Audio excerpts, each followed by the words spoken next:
you go, sir. All right, I gotta do this quick.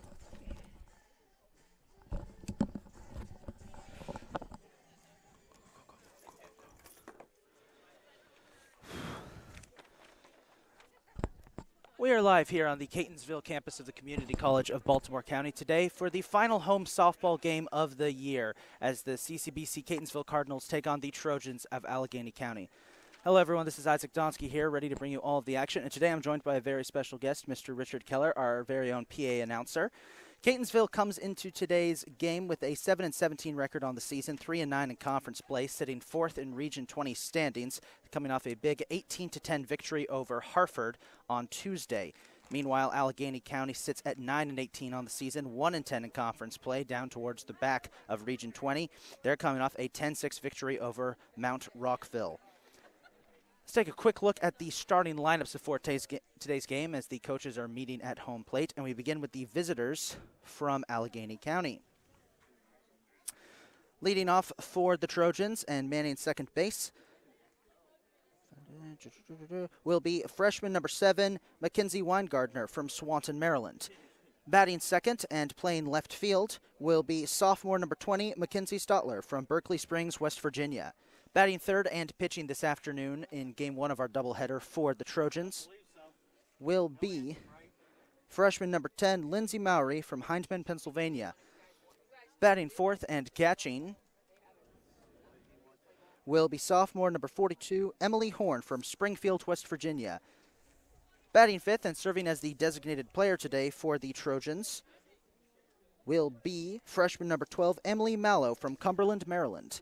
Batting sixth and playing shortstop will be freshman number 4, Jordan Warnick from Swanton, Maryland. Batting seventh and manning third base will be sophomore number 5, Olivia Hess from Flintstone, Maryland. Batting eighth and manning right field will be freshman number 6, Christy Aguilar from San Ildefonso Pueblo, New Mexico. Finally, batting ninth and playing first base today for the Trojans will be freshman number 8, Maddie Hayes from McConnellsburg, Pennsylvania. We'll be right back with Catonsville starting lineup after the national anthem. No anthem? Check that, no anthem. Let me change that. Here is the starting lineup for the Cardinals. Thank you, Richard, for letting me know. Batting first and pitching for the Cardinals this afternoon will be freshman number 12, Felicity Voss from Catonsville, right here in Catonsville at Catonsville High School.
So check that there was a national anthem.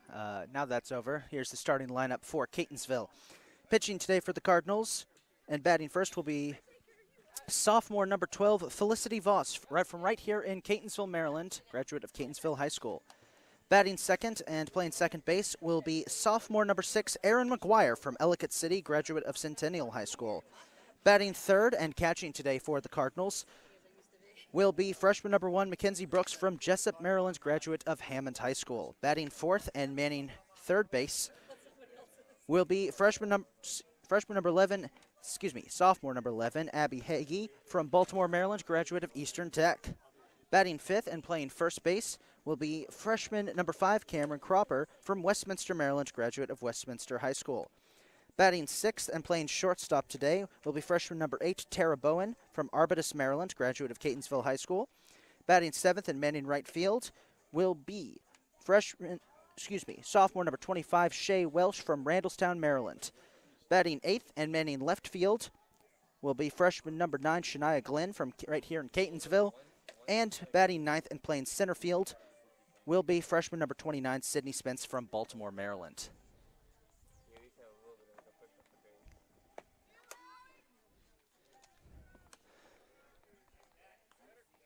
So Mackenzie Weingartner will lead off here for the Trojans. Catonsville will be wearing all black with red numbers, white trim. The Trojans will be wearing gray, navy numbers with green trim. Final home game of the season here. Final game for both teams, actually.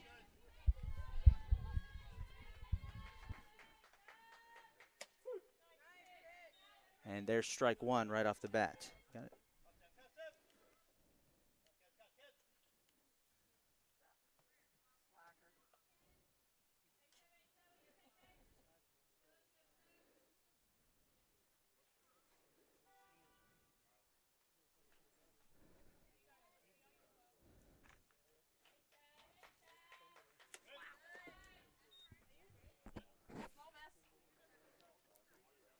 Bit of a wild pitch there. That'll be ball one.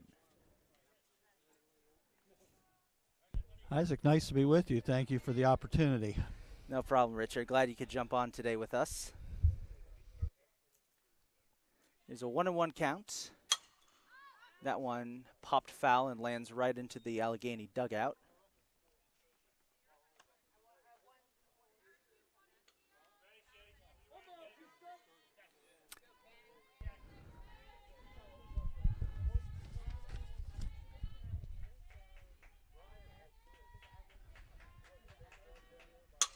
One-two pitch. That one popped up again foul. This time Cropper's able to get under it and one away for the Cardinals.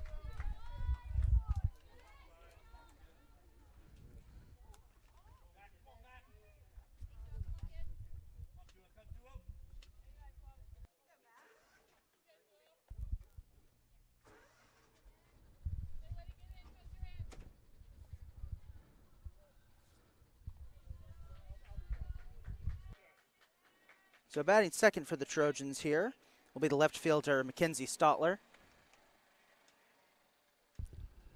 Catonsville playing pretty much straight away for the first two hitters.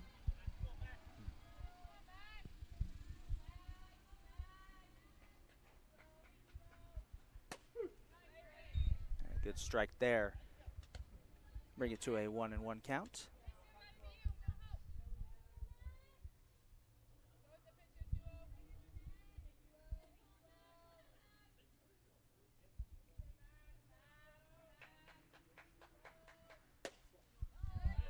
That one just outside a tad for ball two.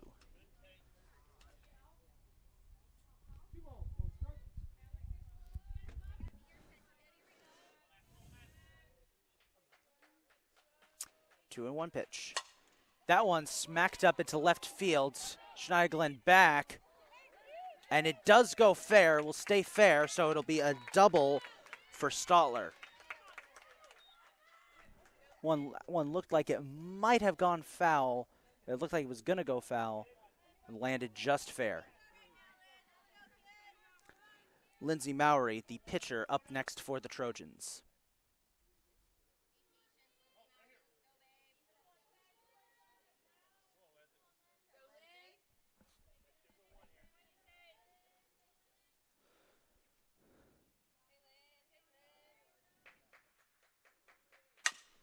She smacks that one fair as it heads into foul territory. That'll bring Stotler home, and Mowry started to head for second, but peeled back to first and got there just in time. One run aboard for the Trojans. So two straight balls hit down the left field line, one in the left field corner and one right over third base. And we have the first run of the game. Trojans look like they've found a weak spot there in Catonsville's defense. Here is Emily Horn, the catcher. And she's going to take time just to adjust her swing.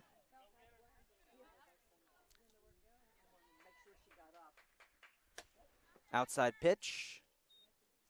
And Mackenzie Brooks keeping an eye on Mowry over there at first.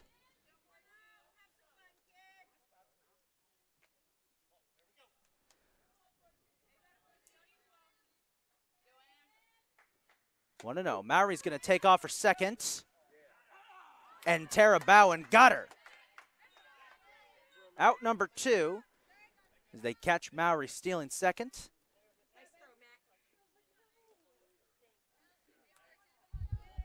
2-6 on the throw.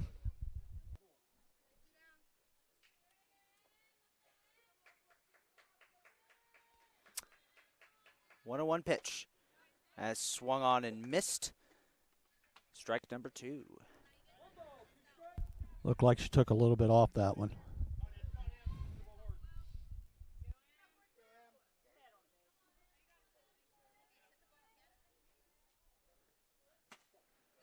Outside pitch, they'll even up the count at 2-2.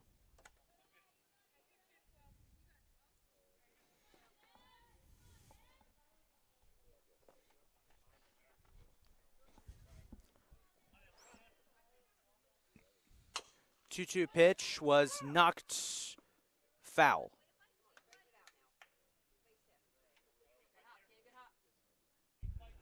As a pitcher, what you always want to do in this situation is keep the score from becoming a crooked number. So if she can keep it down to just the 1 run that's already come in, then that gives Catonsville an advantage. That one fouled away. No harm done.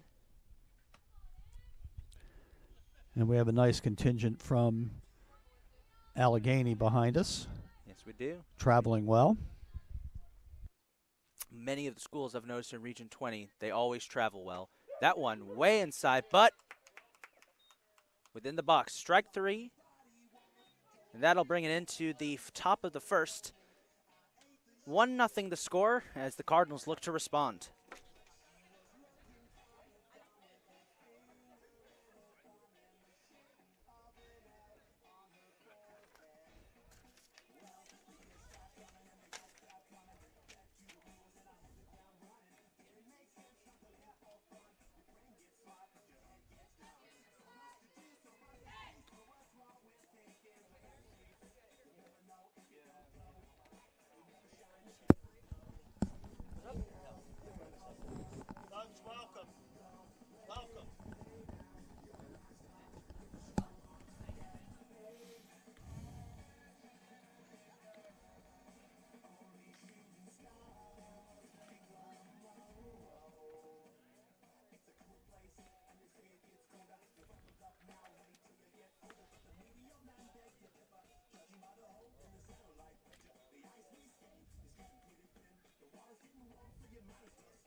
So Lindsay Mowry, who had the RBI to get the Trojans on the board in the top of the first, will be pitching for the Trojans this afternoon.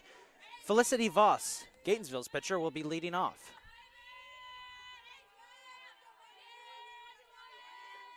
And she immediately makes contact and bloops that one into center field for a single.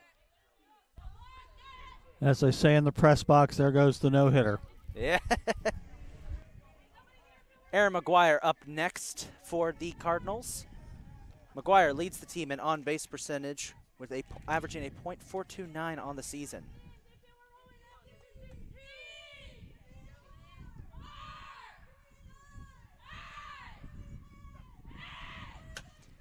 She makes contact on that one, but fouls it away for a strike.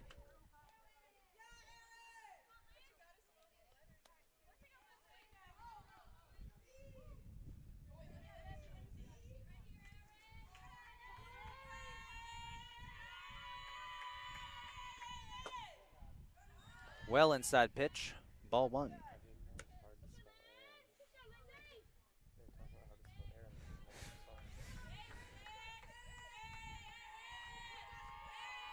One and one count. That one a bit high and inside for ball two.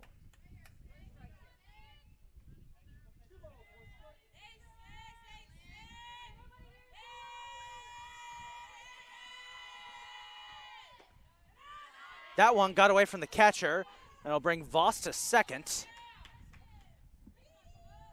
It's a 3-1 count. Wild pitch. Wild pitch puts the runner in scoring position. And it does. And we know this from the last game that we called here, softball. Felicity Voss, much faster. Very, very fast. That's ball four, so McGuire will head to first.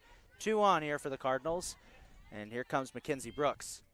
Last game we called, she was getting plenty of deep hits into the outfield.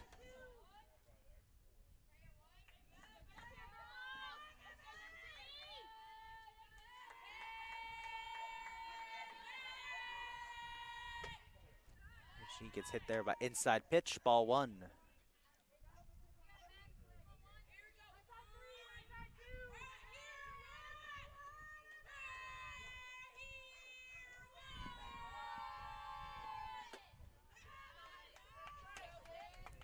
Juno.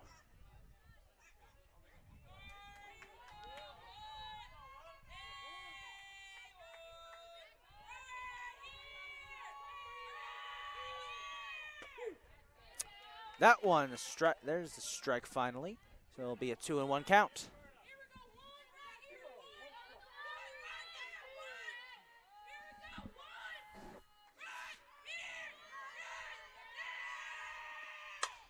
Brooks smacks that one up into left field, back off the wall. Chance here for the Cardinals to tie it up. They will as Voss comes home. McGuire thought about heading home, but decides to stay at third. So it's an RBI double for Mackenzie Brooks, and this game tied up 1-1. Abby Hagee, the from third base, up next.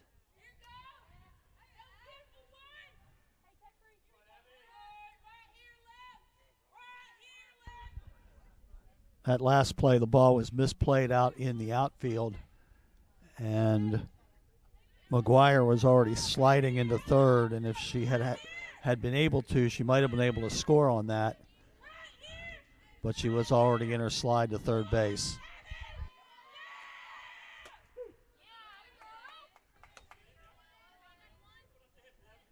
There's strike one for Hagee.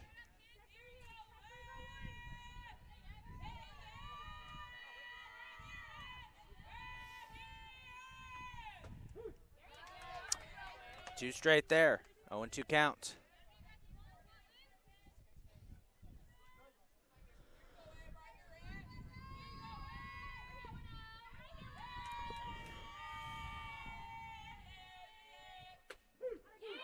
And she'll be struck out for the first out of the inning. All three looking. Cam Cropper, first base, up next.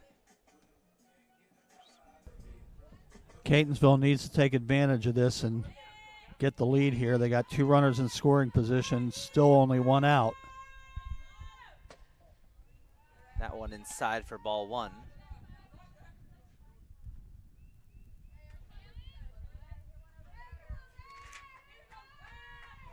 there's anybody who can do it, who's perfectly suited to do it, it's Cam Cropper. Is that one a bit high for ball 2? Cropper leads the team in total RBIs on the season, 17.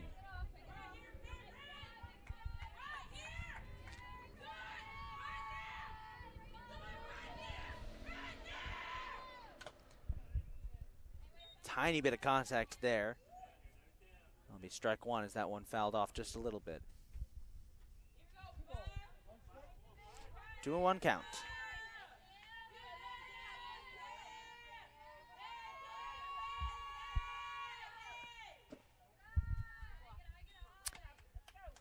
Three and 1.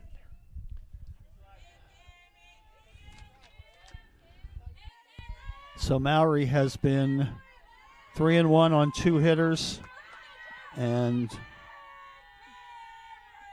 2-0 on another. And she walks another batter. And so the bases are loaded. Yeah. Tara Bowen, the shortstop, up next for the Cardinals. And again, Catonsville needs to take advantage of this. A little bit of control trouble and a big hit, but they need to put some more runs on the board.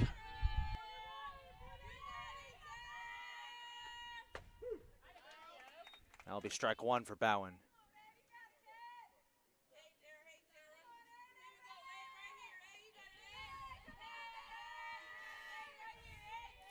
Oh, 1 pitch. That one way outside for ball 1.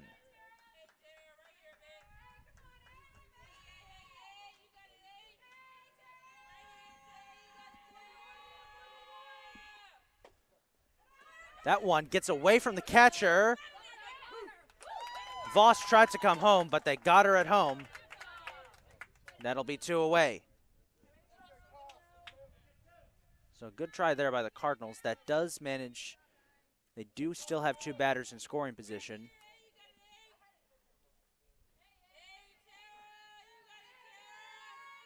Fortunately, McGuire just wasn't fast enough to get that run in. 2-1 count.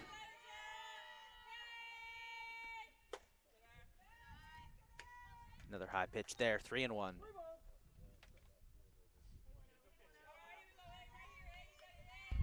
Third 3-1 count. And the bases will be loaded once again. As here comes Shea Welsh.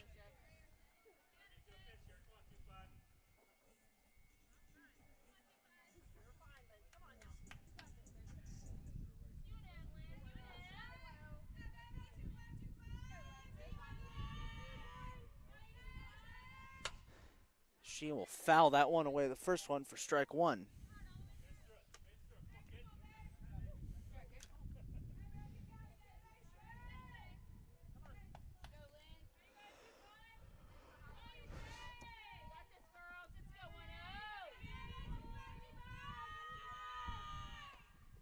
Swing and a miss there, strike 2.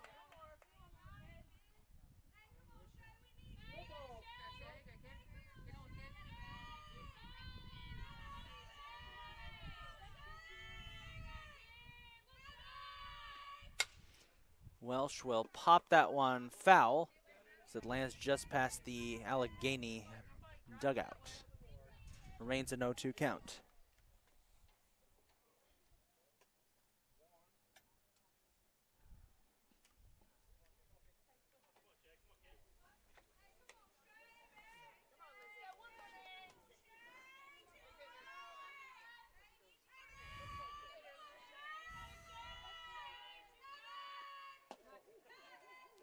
Well inside pitch. Welsh had to jump away from it. It'll be ball 1.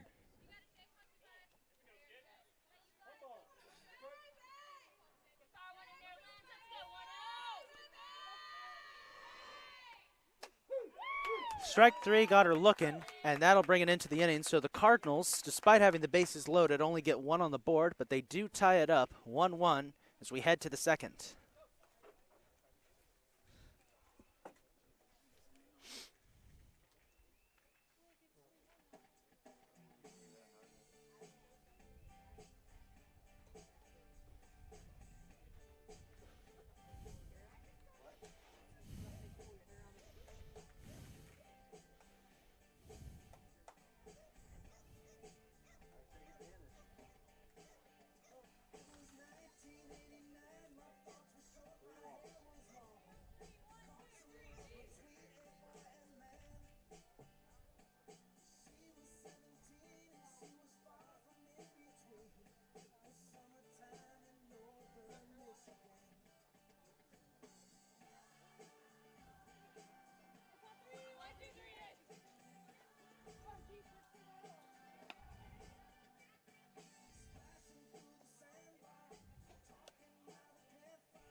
So Emily Mallow, the designated player, will lead this inning off for the Trojans. And Isaac, in that first inning, both pitchers were able to keep the run total at 1. And Catonsville lost an opportunity with 3 walks and left the bases loaded. So we'll see if that comes back to haunt them later in the game. 0-1 count here as Mallow will foul that one to the left.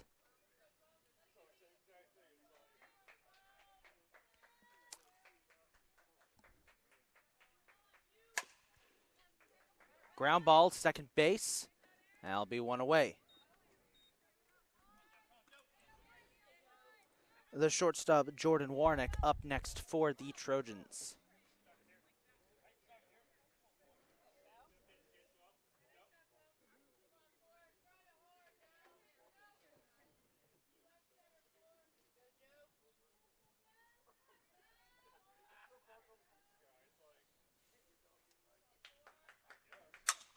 And she hits that ground ball. That one through the gaps into center field for a single.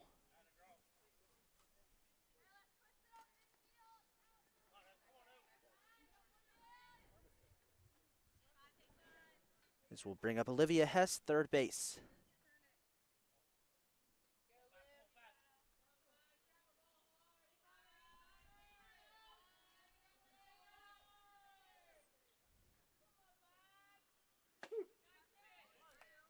It's fed strike one.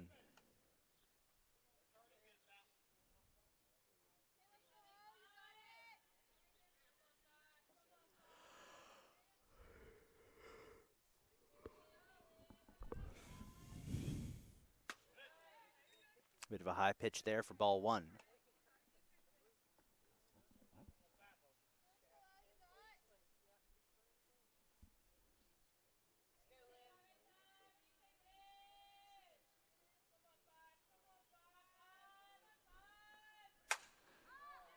Hess smashes that one into center field, and Sydney Spence is able to wrangle it in for out number 2. Good catch for Sydney Spence, one of 2 transplants from the Cardinals women's basketball team who came over.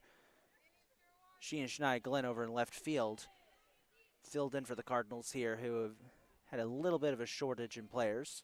They've done a pretty good job this season. This is Christy Aguilar, the right fielder. She hits a ground ball that bounces off of Tara Bowen's hand, and it'll be a single. We'll get Warnick to second. That definitely was a single. That ball took a wicked hop. In fact, they're going to check and see whether she's hurt at all.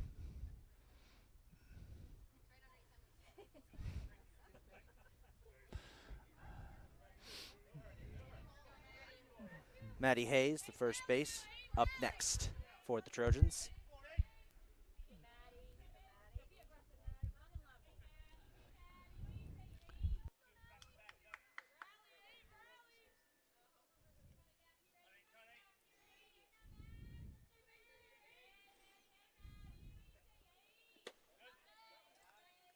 Outside, ball one. And once again, Boss needs to limit the damage here. She's got 2 on with 2 out. She needs to get this last out and take the Cardinals back into the dugout 1-1. That one slapped high into center field. Back towards the wall. 1 run is going to score, and it's a 2-1 lead for the Trojans.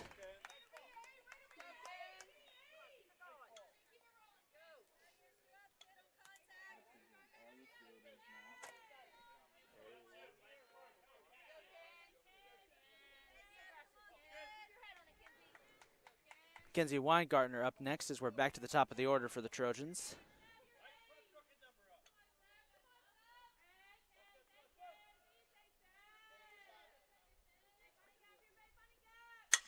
She hits a ball right to Tara Bowen, who snatches out of midair, and that will end the inning. So a 2-1 lead for the Trojans. Catonsville now with a chance to respond.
Shania Glenn, left fielder, will lead off for the Cardinals this inning as Catonsville tries to respond after again giving up a run for the second straight inning.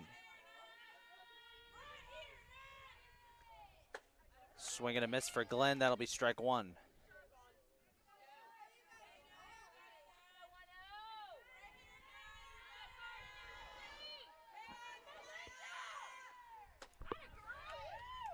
Another swing and a miss, strike two.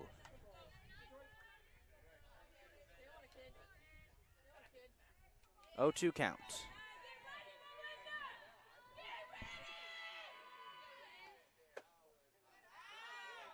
That one low just a bit. It'll be ball one.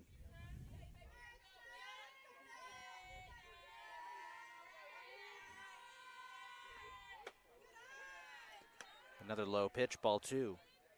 We'll even things up at 2-2.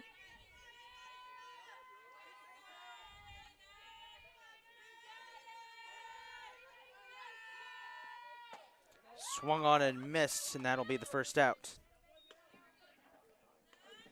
This will bring up Sydney Spence, the center fielder.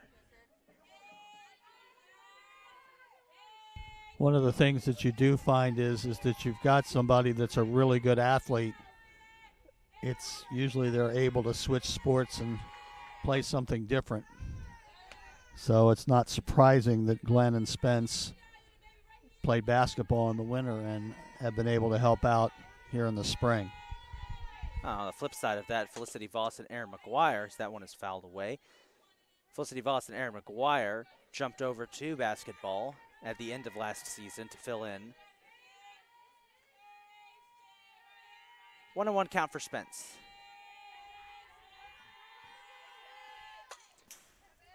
There's more contact there, another foul, strike two.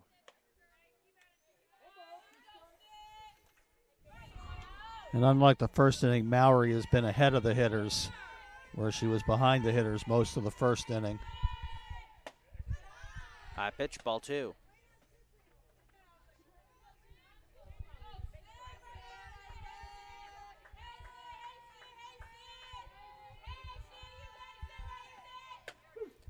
Strike three. That'll be 2 away. Back to the top of the order we go, and here's Felicity Voss.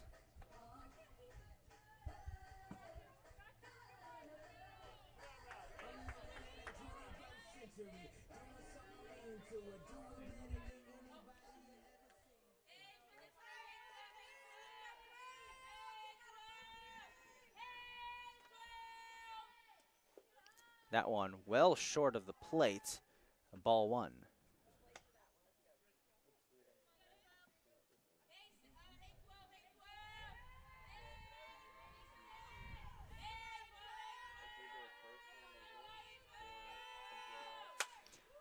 That one popped up. Will be caught out by first base, and that'll bring it into the inning. We head to the third. Catonsville trails 2-1.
Kinsey Stotler, left fielder, will lead off this inning for the Trojans.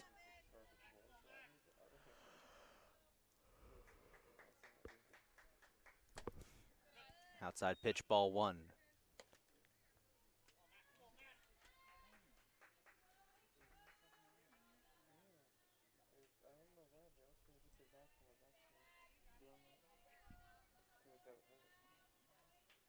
One and 0 count. Contact made on that as it goes foul.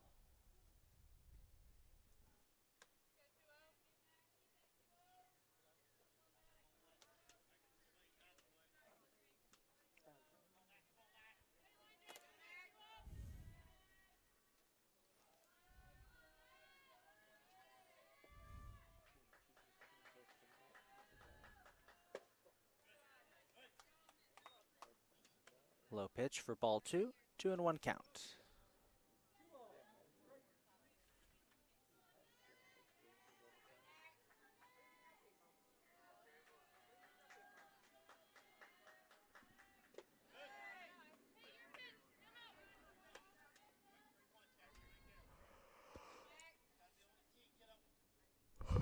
So Boss has allowed 5 hits in the first 2 innings. Right here, she needs to settle down and put a 0 up on the board. 3-1 pitch, ground ball. McGuire couldn't get a glove on it, and it'll be a single for Stotler.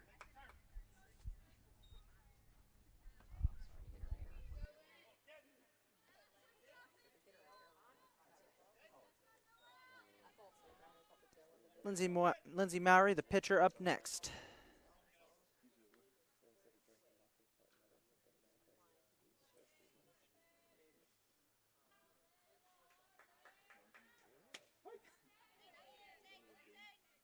That'll be strike 1, 0-1 count.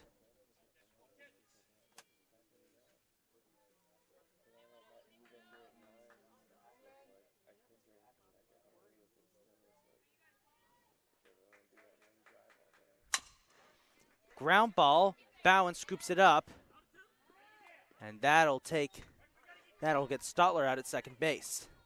Mowry does make it to first. And instead of having a runner in scoring position now, the Trojans are back to where they started with just 1 on first. As here's the catcher, Emily Horn. Nice play by Bowen in the hole to get the lead runner.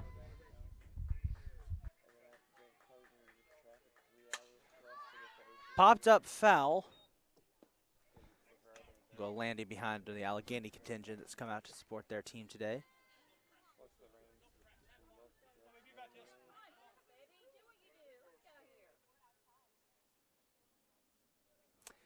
No 1 count.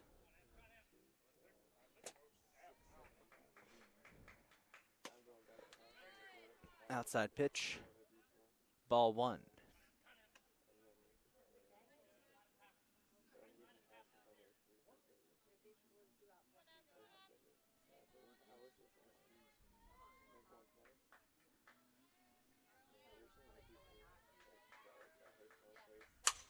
Horn will slap that one into left center field, back and gone. It's a 2-run home run and a 4-1 Trojan lead.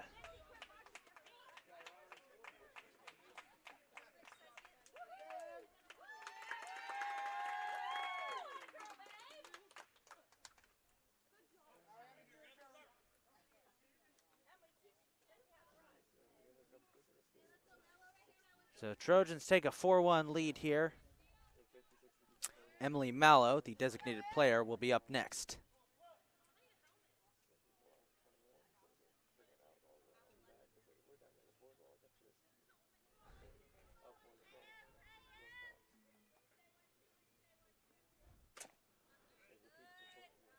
Outside pitch, ball 1.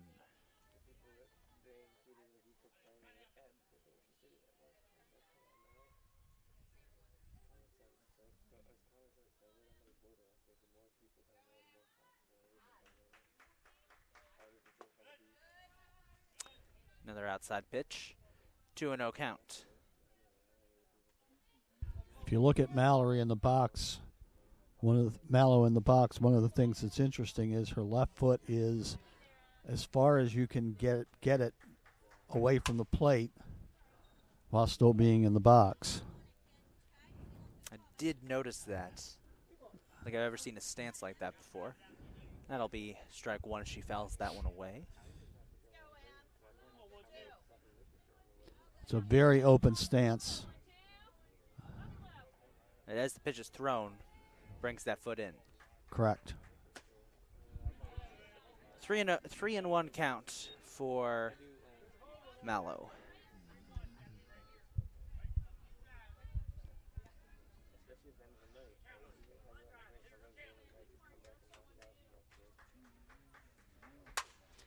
And she will knock that one past Bowen through the gap into left field, and it'll be another single. And that's 8 hits in the first 2 1/3 innings. As we've got a pitch mound discussion coming up here between Catonsville. See what the verdict is going to be.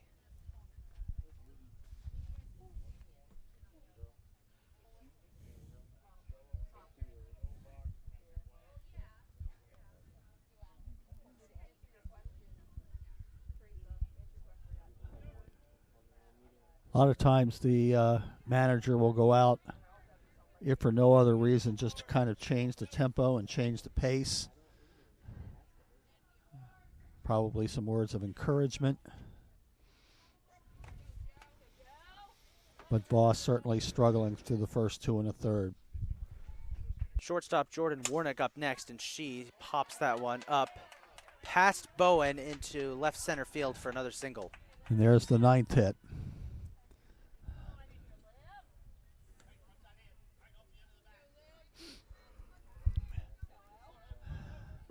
Third base, Olivia Hess up next.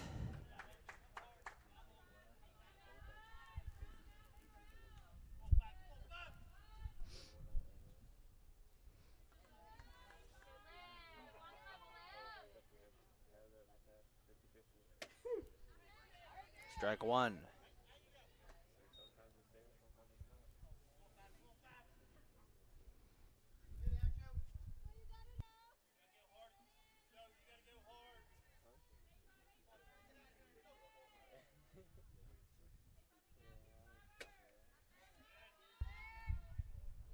Outside pitch, 1-1 count. And again, Voss is in that situation where it's a matter of limiting the damage.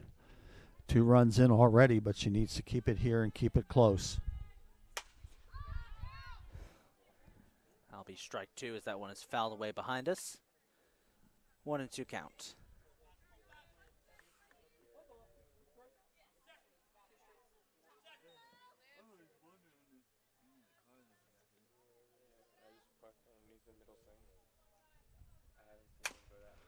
Ground ball, scooped up, one away, got away from Cropper.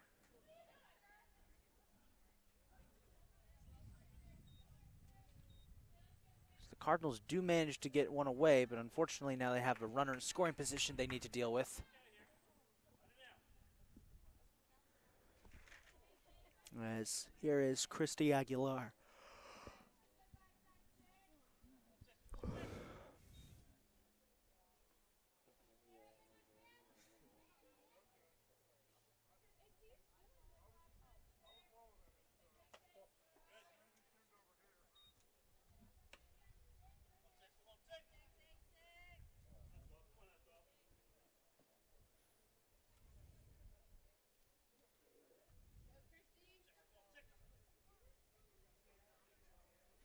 One-0 count. Aguilar smacks that one into center field, and Spence makes a great catch to bring that into the inning. Catonsville down 5-1 as we head into the bottom of the third.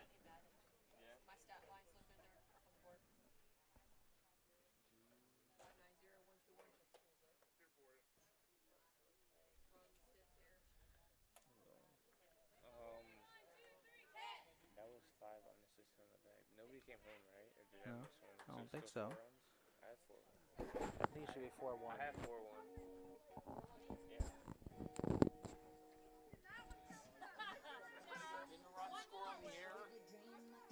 I thought they advanced from second to third. It was five. It was third base unassisted, and then they Yeah. threw to 4-1. first. It was an overthrow. They advanced from second to third.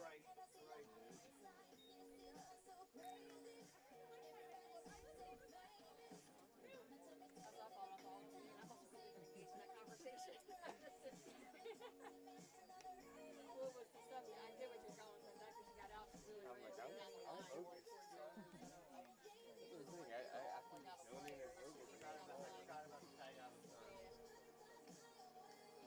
I somehow answered it correctly first time. I was like, dang, I was surprised on that. I thought it was like, I was going to give me an error something. I put plus and then use 5 because they got the second, so I got third on the air. And I was like, oh, that works. Yeah.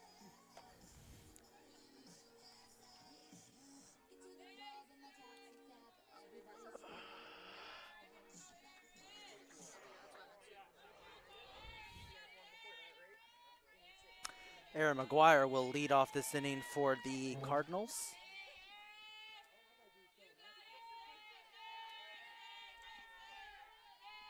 Catonsville looking to get some hits on the board, down 9-2 in the hits column. There's ball 1. I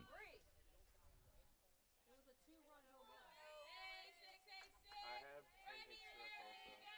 What? I have 10 hits struck. 4 runs, 10 hits. McGuire pops that one up, and the shortstop is able to grab it for out 1. 10 hits for them, you said? For, oh yeah, them, I mean, yeah. Sorry. It's 4, 10, 0, 1, 2, 1.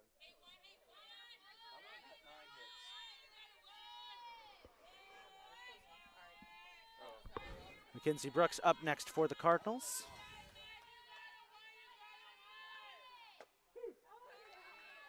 And she gets fed strike 1. Did you put that fielder's choice as a hit?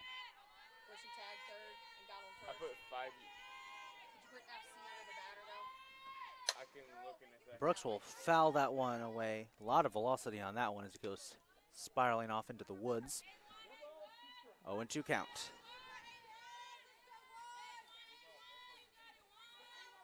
Actually, I think that might be why. I only had 9. I think I accidentally put 1B instead of FC. Swing and a miss for Brooks. And it'll be out 2. Abby Hagee up next for the Cardinals.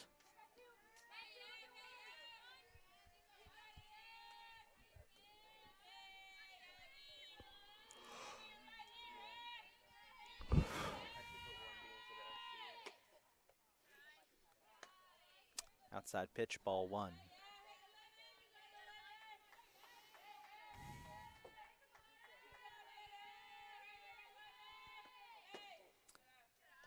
And the opposite of that, inside pitch for ball 2.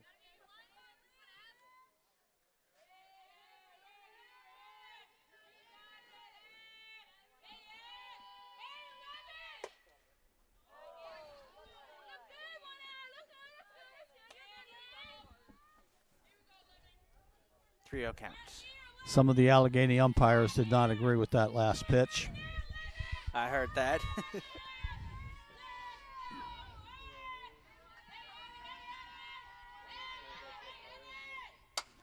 Hagee smacks that one fly ball, and second base is able to wrangle it in. So 3 up, 3 down as we head to the 4th.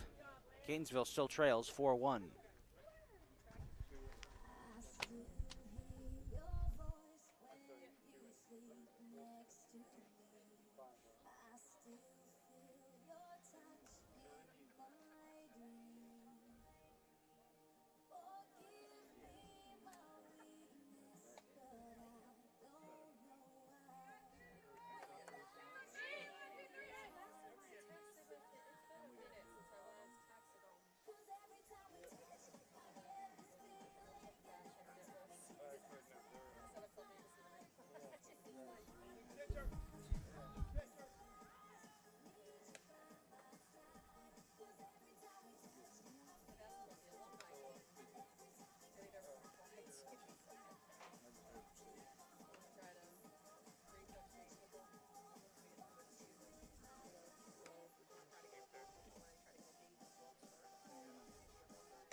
So a couple of defensive changes here for the Cardinals as we head into the fourth. Cam Cropper has shifted over to pitch. Felicity Voss will move to third base.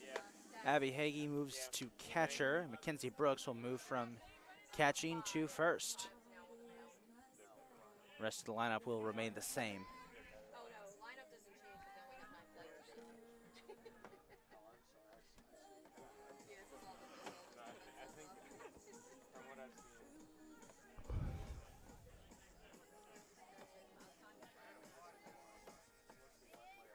now third base.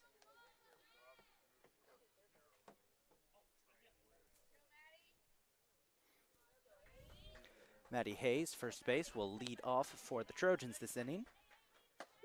And there's strike one. Good start. Good start for Cropper here.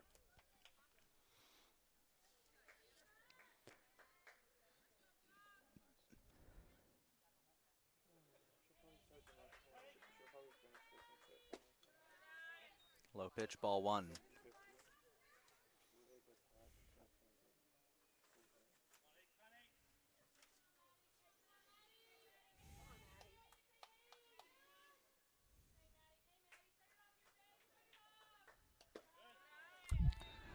So Lindsay Mowry struggled with her control in the first inning, actually walking the bases not once but twice. But since doing that, she's retired the last 7 Catonsville hitters. Swing and a miss.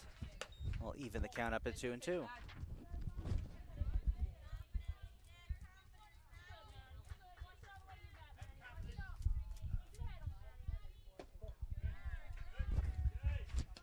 Full count for Cropper.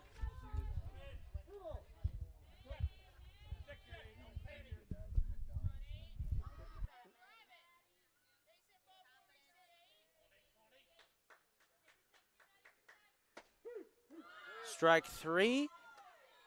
Hayes will head back to the dugout empty-handed. Catonsville made a number of defensive changes prior to the last inning. Felicity Voss moving from pitcher to third. Mac Brooks from catcher to first. Abby Hagee from third base to catcher. And Cam Cropper from first base to pitcher. So she is the second pitcher of the day. Back to the top of the lineup we go for the Trojans, and Mackenzie Weingardner sends that one flying off into the forest for strike one.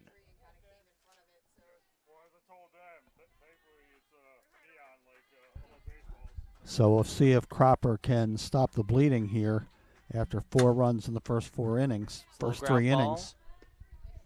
And so far she's done well getting the first 2 batters. Mackenzie Stotler, left fielder, up next for the Trojans.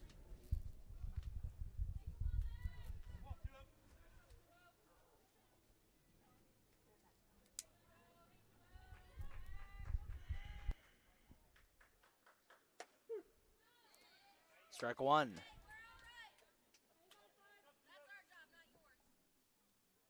This is an important batter because if Catonsville can get this hitter and go back into the dugout, they have a chance to come back from the 4-1 deficit. Low pitch, ball one.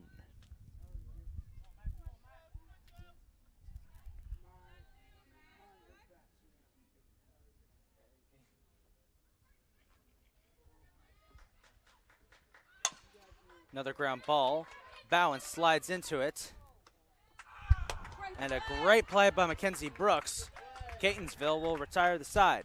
Great play, ladies. Yeah, build off it. Tara Bowen with a nice play to end that inning. And Catonsville retires Allegany in order. And now they have a chance to come back from the 4-1 deficit. We will head to the bottom of the fourth. See if Catonsville can do just that.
So Cam Cropper, after retiring three in a row for the Cardinals defensively, will lead off this inning for them.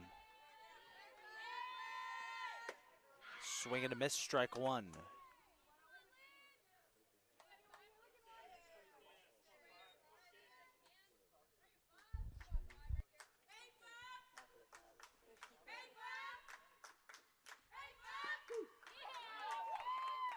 Nice change up that time, changing speeds against Cropper.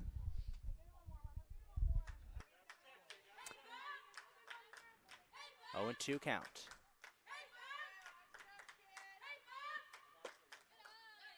There's ball 1.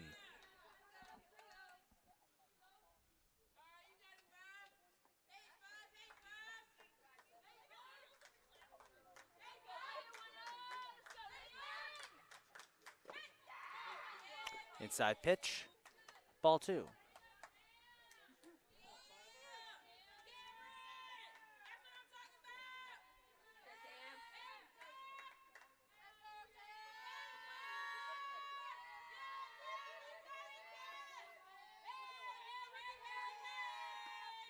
Swing and a miss for Cropper. That'll be one away for the Trojans. That's 8 in a row now. And 5 of the 8 have come on strikeouts. Tara Bowen up next. Mowry has really dialed it in here after that first inning. Bowen slaps that one into right field, and it will be caught. That was the right fielder, Christy Aguilar, with a great catch. 2 away for the Trojans. Nice play, right field.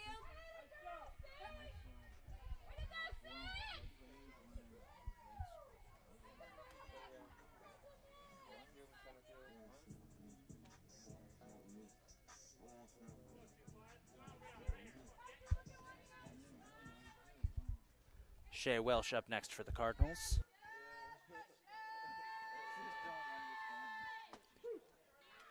There's strike 1.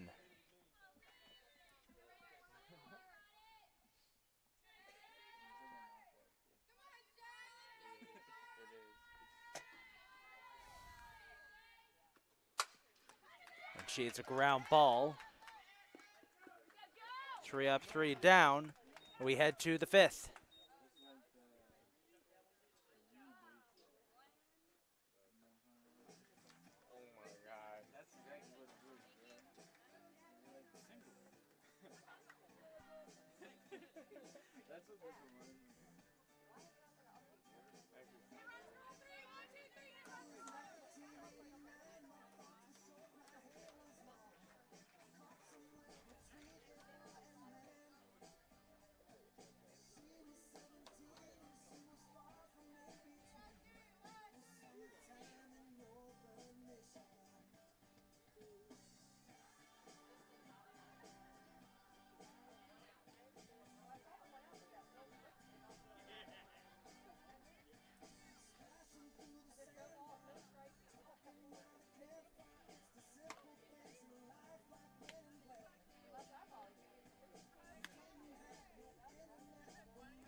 As Mowry comes to the plate here in the 5th, one of the things that we observed early on was that Catonsville really needed to take advantage in that first inning with the 2 hits and the 3 walks, and they left the bases loaded. And since then, Mowry has completely shut them down. So it's one of those things that you always have to do. Does. One single home run there for Lindsay Mowry makes it 5-1.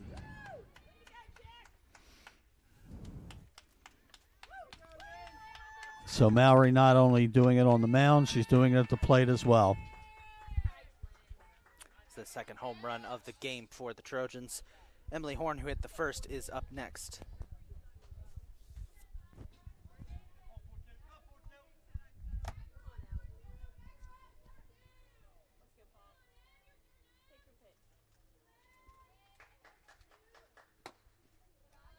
Inside pitch, ball one.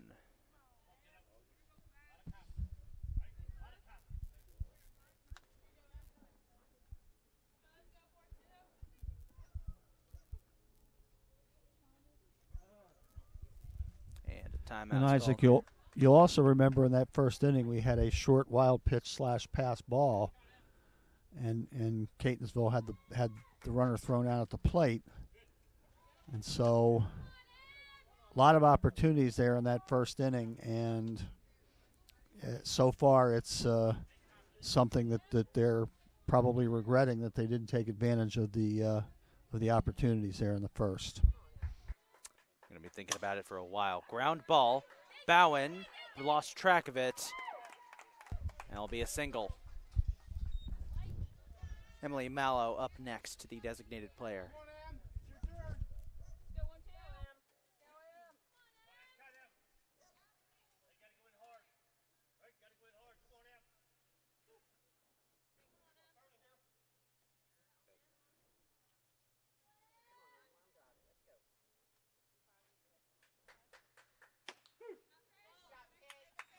Strike one.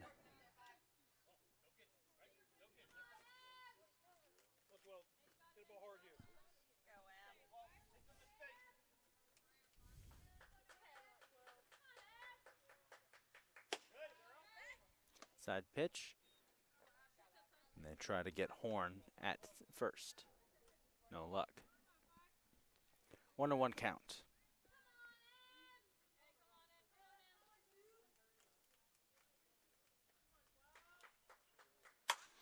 Ground ball. McGuire lunges, won't get it.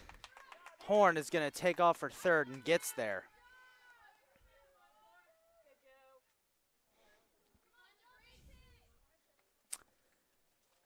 Jordan Warnick, the shortstop, up next.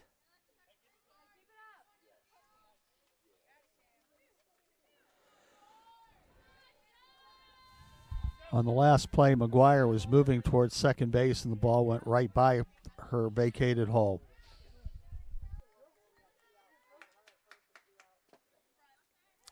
Inside pitch, ball one.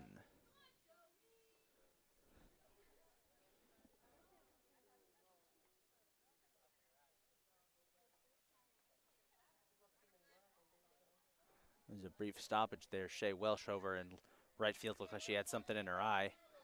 The rest of the Catonsville players checking in, making sure she's okay. High pitch. 2-0. Excuse me, 2-0 count.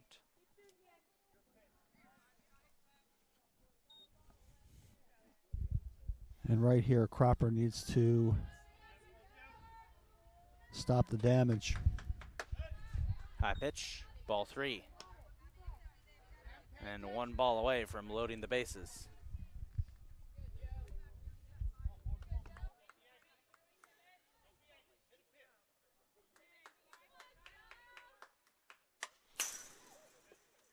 That's a foul ball and strike one, and a couple years off my life as it comes crashing back right in front of our press box. You have to learn to ignore it. I've been calling games for about 3 months now, and I don't think I ever will get used to it. Oh, you will. That's ball four as it actually got away from the catcher. And the bases are loaded. Olivia Hess, third base, up next for the Trojans. And one big smack away from making this a 9-1 game. Fingers crossed that doesn't happen, but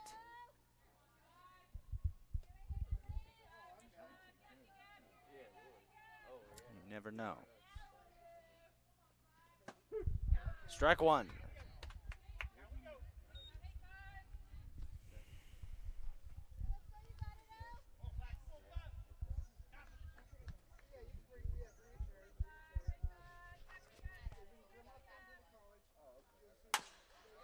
Ground ball picked up by McGuire. Will go home. They managed to get Horn out at home, but the bases will remain loaded as Hess makes it to first. Christy Aguilar up next.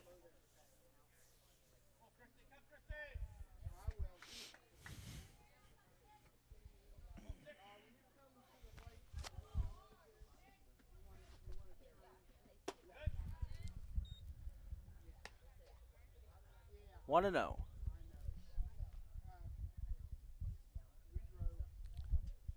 Key here is to maintain contact, get out of this inning.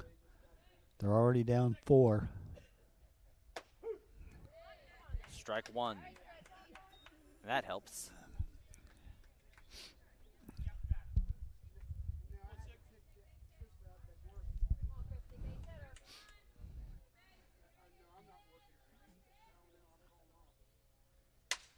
Aguilar will knock that one foul for strike 2.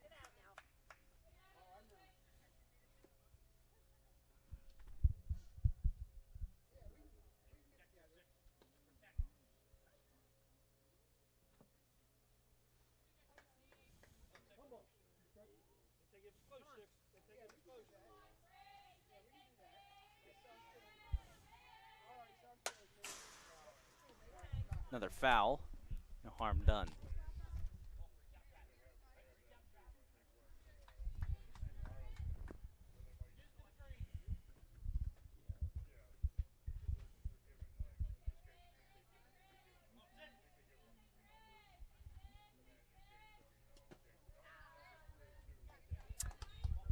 Ball 2 will even things up at 2-2.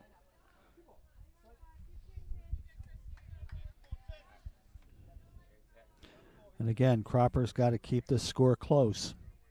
She needs to get these last 2 outs. Swing and a miss, and that will be out number 2. Maddie Hayes, the first baseman, up next.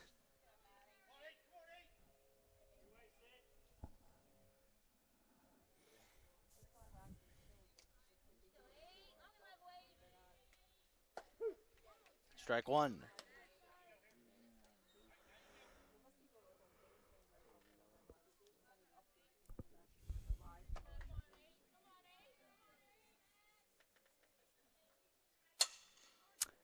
Fouled away for strike 2.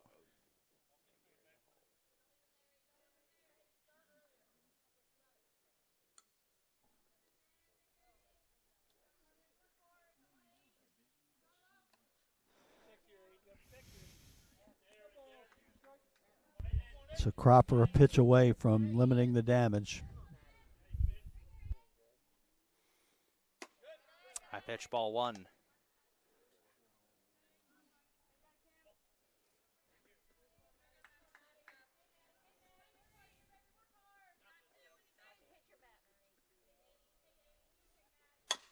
Ground ball. Voss scoops it up, flips it to Bowen. That'll bring it into the inning. So as you were saying, they do manage to limit the damage. It remains a 5-1 game as we head to the bottom of the inning.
So leading off this inning for the Cardinals will be Shania Glenn, left fielder.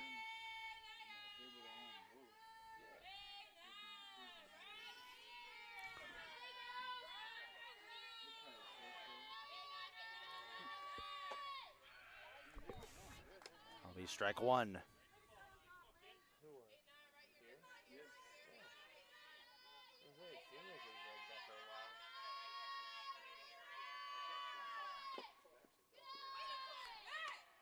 That'll be ball one. Is that one way inside?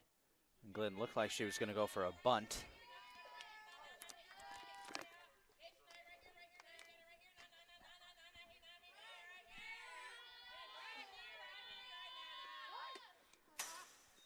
That one popped out of the catcher's glove and bounced in front of us. 2-1 count.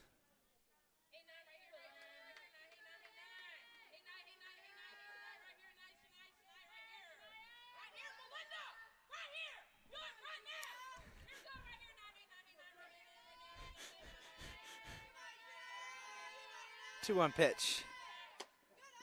Inside, 3-1.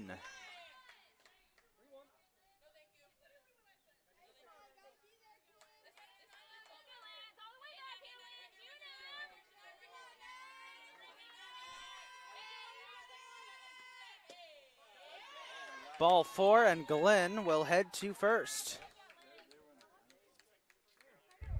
That breaks a string of 10 in a row. And again, now Catonsville needs to take advantage of it, get themselves back in the ball game.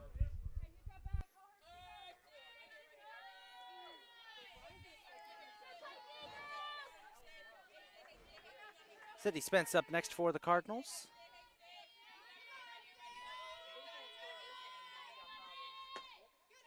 Outside pitch, ball one.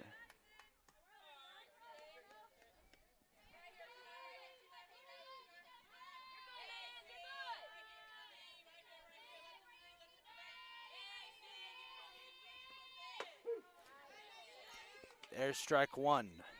Evens it up at 1-1.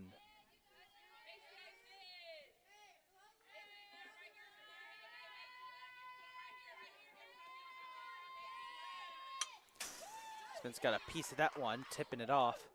Foul. Strike two.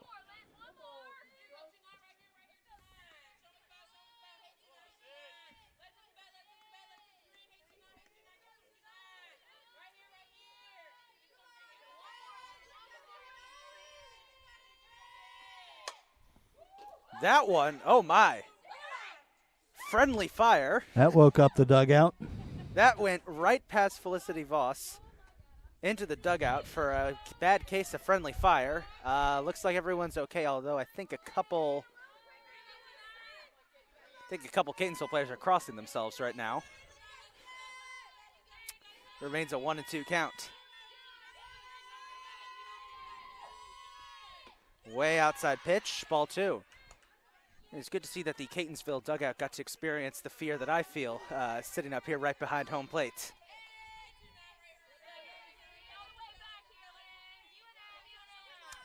That bypassed their screen, so 2-2. That one was deep inside. Spence swung, and she will strike out. Returns to the dugout, where no doubt the coaches are going to remind her, please do not try and kill us while we're in here. I think there was a Catonsville coach standing right where that ball went. Felicity Voss up next for the Cardinals. They do have one on.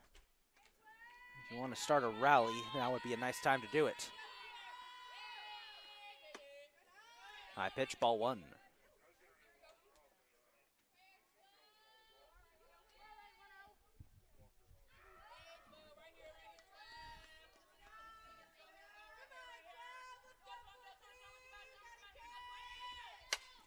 Voss will foul that one away. Look out, look out, look out.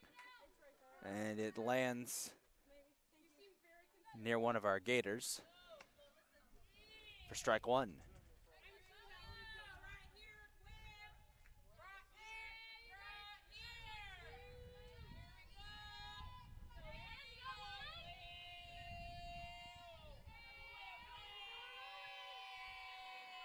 One and one. Voss pops that one up. Catcher diving for it. Not quick enough. 1-2.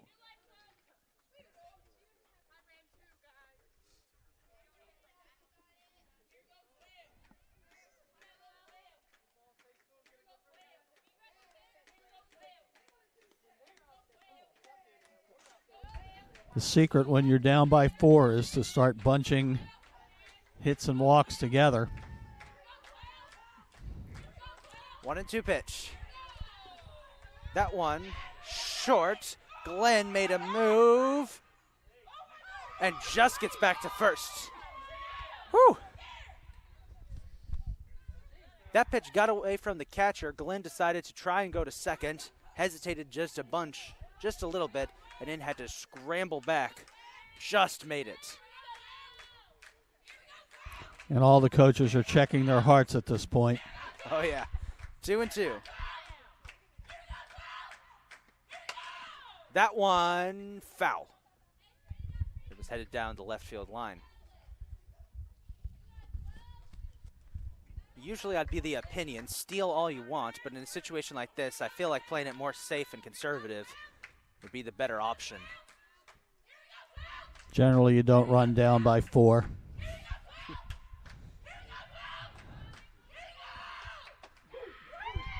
Strike 3, got her looking. That'll be 2 outs.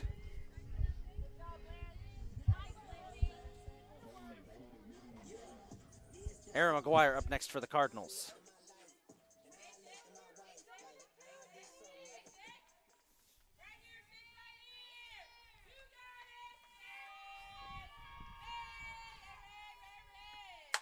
McGuire smacks that one back into center field, and that'll bring it into the inning. Catonsville gets plenty of contact, but no runs to show for it. It's still 5-1 as we head to the 6th.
Isaac, just a quick observation that Lindsay Mowry has 8 strikeouts through 5 innings. Very, very impressive there. Mowry is... So after struggling in the first, she settled down, particularly in innings 2, 3, and 4. Just a walk in the 5th. But she's basically got things under control. And again, 8 strikeouts through 5 innings. 2-0 count here for Mackenzie Weingartner. You're right, outside of the first, she's been fantastic. It was the first time since that first that she's looked mortal on the mound. Strike 1.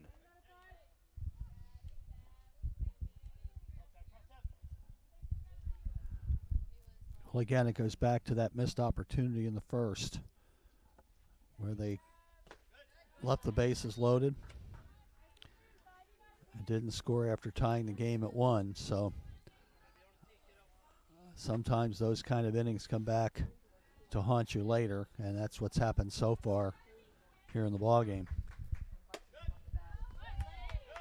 Weingartner will walk, as this will bring up left fielder Kinsey Stotler. Stotler, interesting warm-up swing I've noticed throughout this game.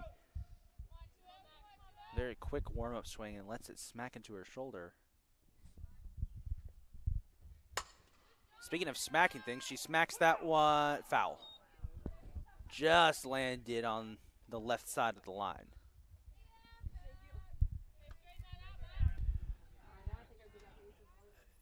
You know, one of the things that happens for any hitter, and it happens for pitchers and other players as well, is that they do certain things, and it's kind of muscle memory. So that when she's taking her warm-up swings, that's what she's accustomed to. So I don't know if she counts them or whether she does a different one each time, but I imagine it's probably more than anything just to get her arms loose, so that when she swings, she's able to swing loose. That one smacked up into center field, and Spence just misses it. There's a little hesitation on the base running, but it's going to be a double here for Stotler.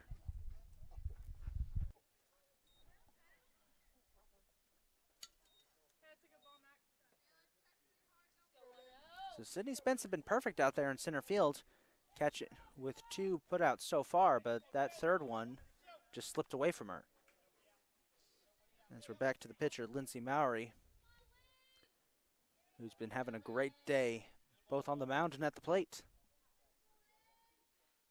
2 for 3 with a homer at the plate, and 8 strikeouts and only 1 run allowed. She's fed strike 1.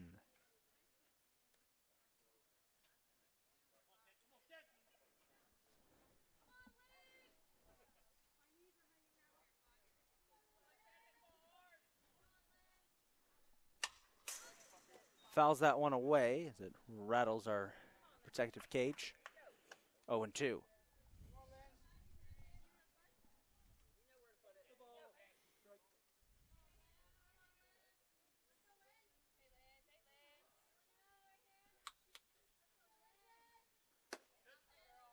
Outside pitch. Ball 1.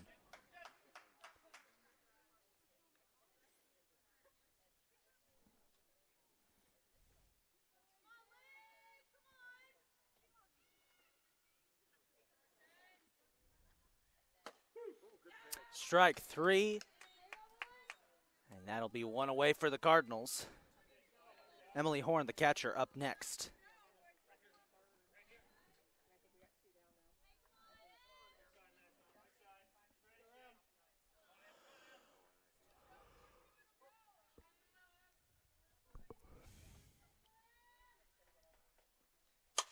And she hits that one into center field. Spence not able to get there in time. 1 run is going to score, and it's 6-1. Emily Mallow up next for the Trojans.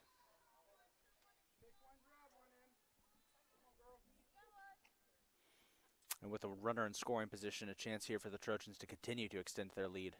They lead by 5.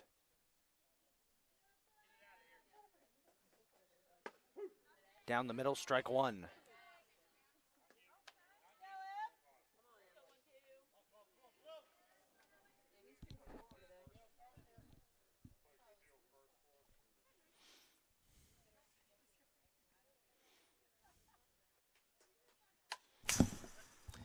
That one scared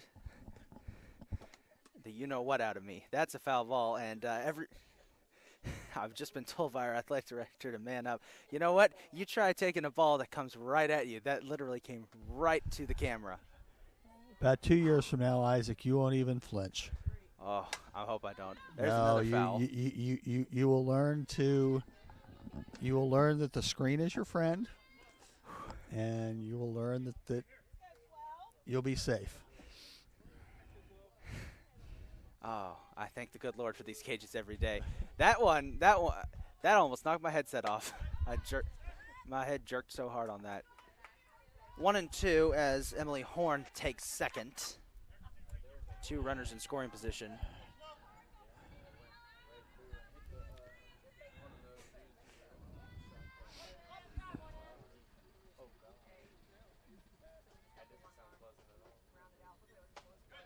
Wide pitch, ball 1. Yep. Check that, ball 2, 2-2.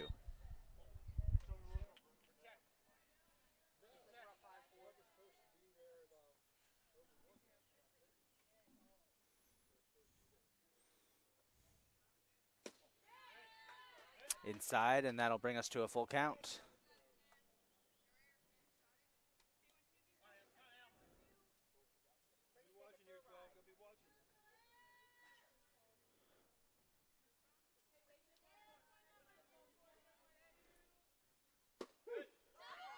Strike 3.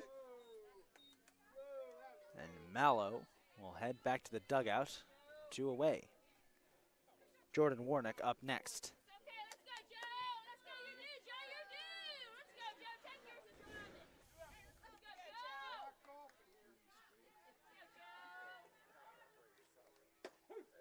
Strike 1.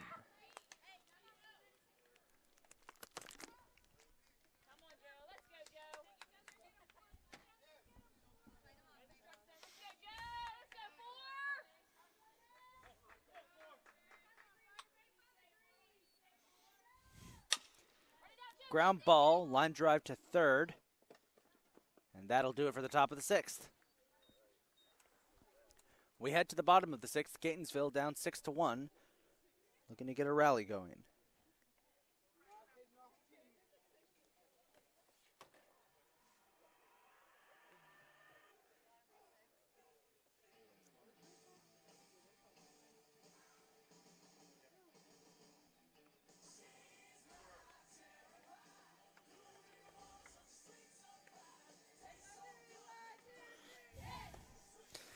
Try to find them.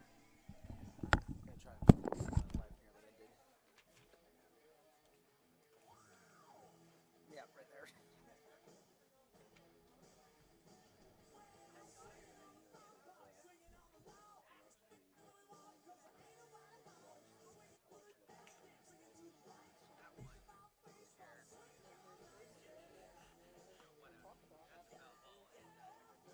Jerked my head so hard the head's sitting there and flying off. I had my face right here. I was like, oh!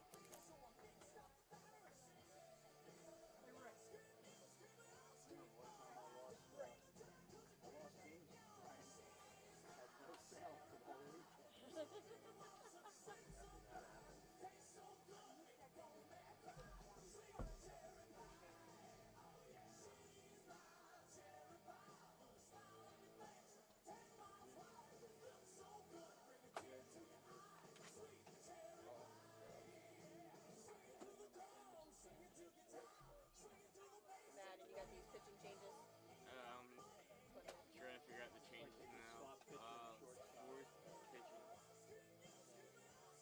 That's what it looks like. Just pitcher and short swap.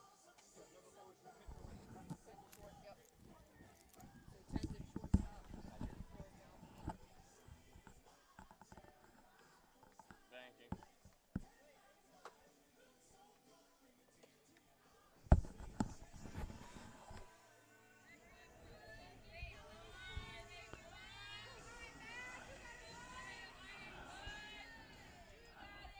As we move to the last of the 6th, 2 defensive changes for Allegany. Lindsay Mowry moves from pitcher to shortstop, and Jordan Warnick moves the other direction from shortstop to pitcher. But an outstanding effort by Mowry this afternoon, only allowing 1 run on 2 hits in 5 innings with 8 strikeouts. Kenzie Brooks will lead off this inning for Catonsville. It faces Jordan Warnick. There's ball 1.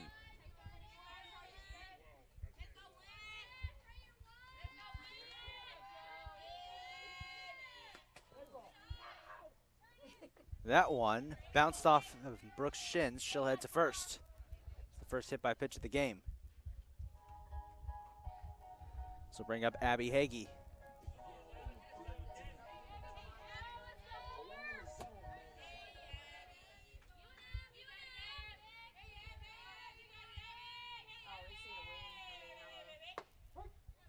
Strike one.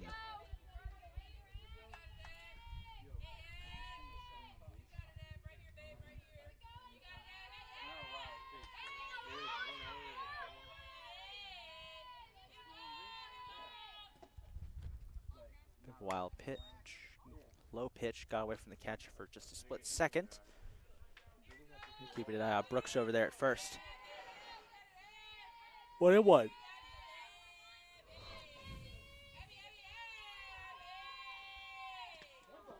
And that one also got into Hagee. Second straight. 2 on.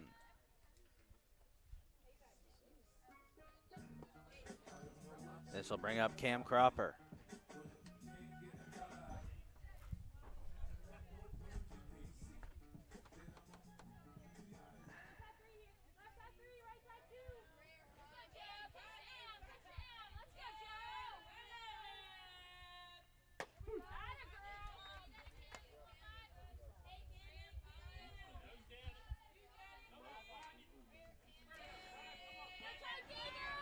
Oh, and 1 count.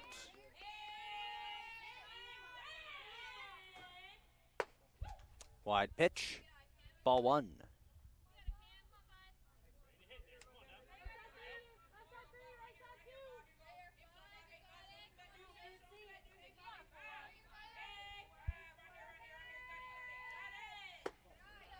Outside, ball 2.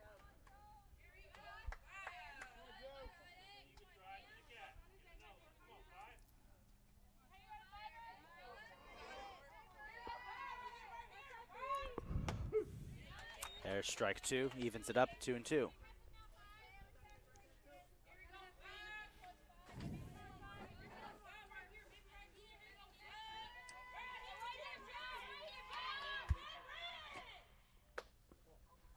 Another outside pitch. Full count here for Cropper.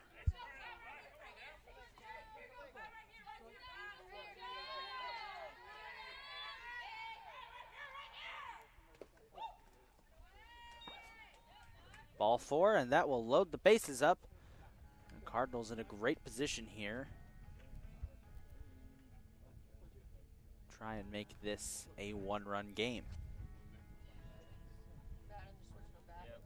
And it looks like they're going to switch back. They're going to undo that change they made. They're going to move Lindsey Mowry back to pitch.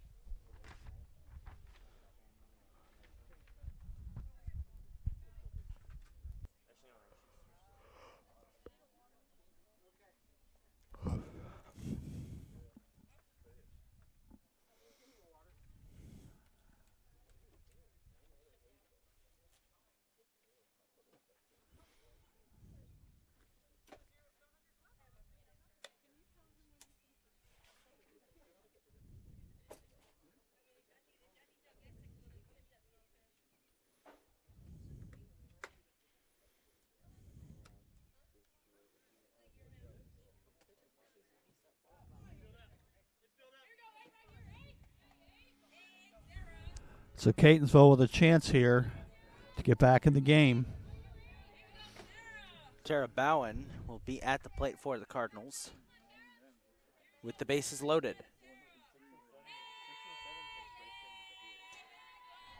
But unlike the previous batters, she doesn't have to face Jordan Warnick. She has to face Lindsey Mowry. Slaps that one. First base drops it. 1 run does score. Mackenzie Brooks comes home. There's a bit of a miscommunication there. So it's 6-2, but that'll be 1 out. 2 runners remain in scoring position.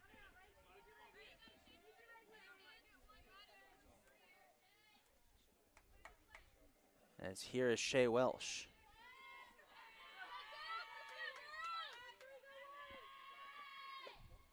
Inside pitch, ball 1.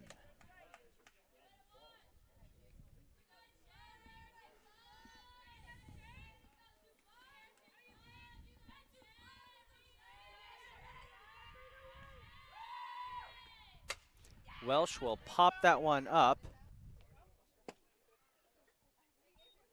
as it lands right next to one of our interns. 1-1 count. So Isaac, on that last play, when the ball went off Hayes' glove, she didn't understand where it was in the game and should have come straight home instead of going to first base. So one of the things that they teach you in baseball or softball is always know where you're going to go with the ball in that particular situation. So she missed an opportunity to get the lead runner with a force out at the plate.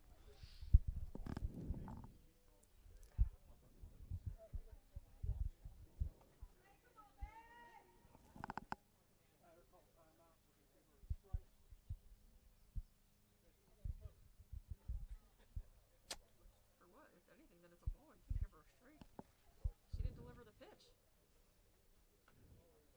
You can't call a strike. Got a bit of a situation here. Umpire's going to call a strike here.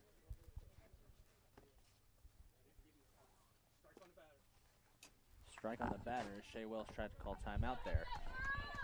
Wasn't allowed. Interested ruling. 2-2 count then.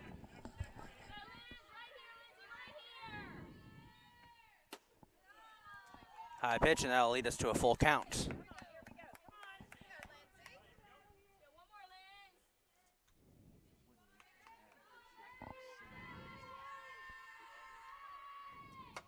Welsh will foul that one away.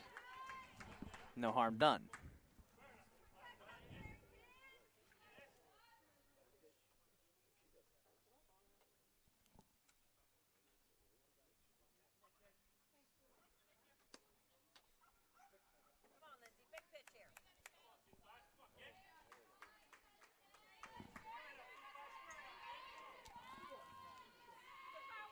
Remains a full count. Inside, and Welsh will head to first. Bases are loaded once again.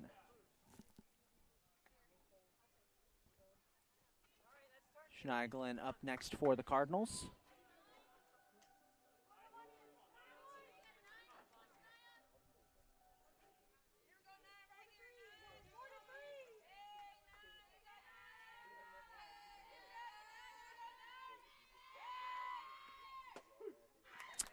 That'll be strike one.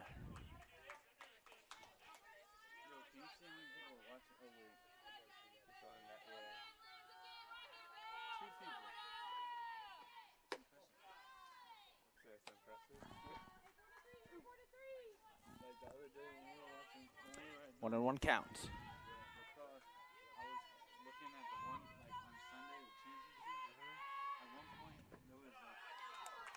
Low pitch, ball two.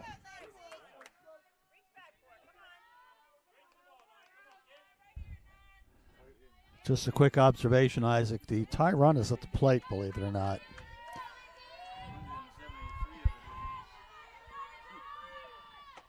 Swing and a miss, strike two. So as much as Catonsville has struggled at the plate, they have the tie run at the plate here in the last of the sixth. There's a chance. 2-2. Ball three, and it's a full count. And nowhere to put her.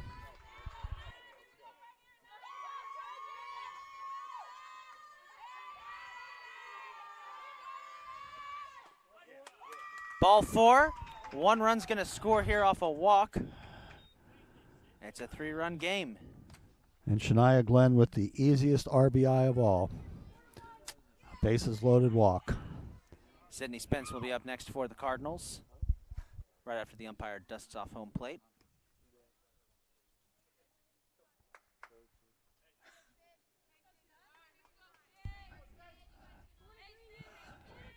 Catonsville with the lead run at the plate.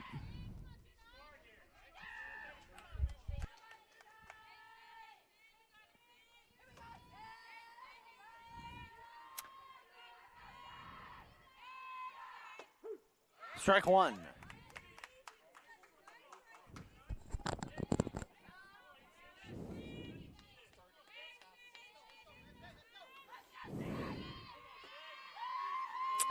0-1 pitch. Spence does get some good contact there as it flies foul. Will be strike two. It's a good whack on that.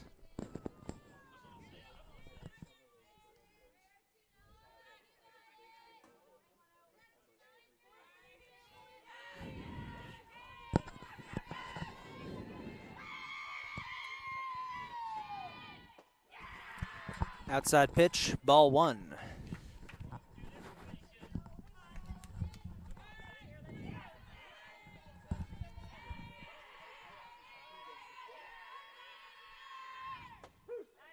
That'll be strike three, 2 away. Felicity Voss up next. The bases remain loaded. Tying run is at first. This is a key play in the game right here. Key batter. If Voss can get a hit here, we've got a ball game. See what Voss can do. Good whack on that one. Instead, it goes flying foul. Crashes through some trees behind us. Timeout called here, so coach can have a word with Voss.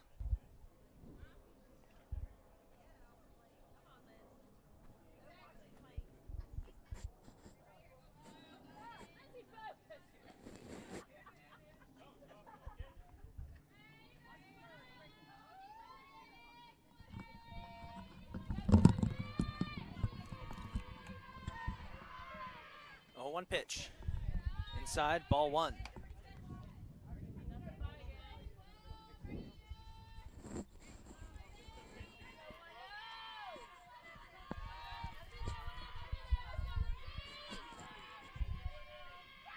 One and one.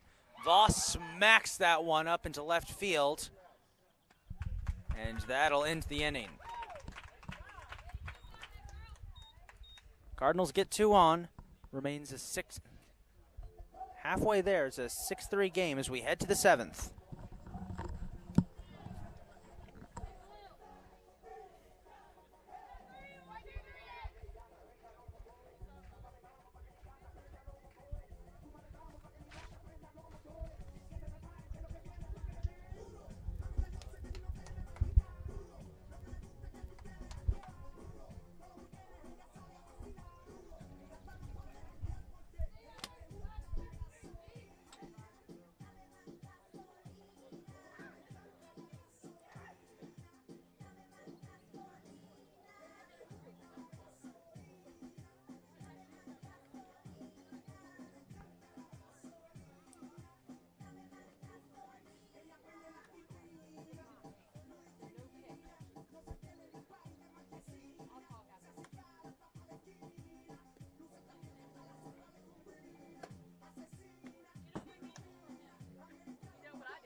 So as we go to the 7th, a very interesting line score.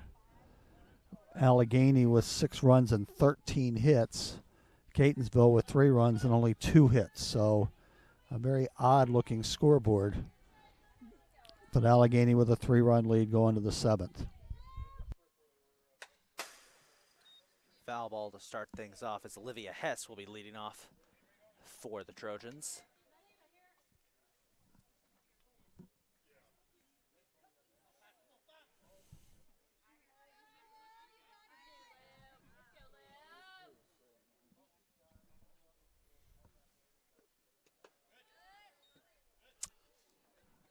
Ball one as it gets away from the catcher.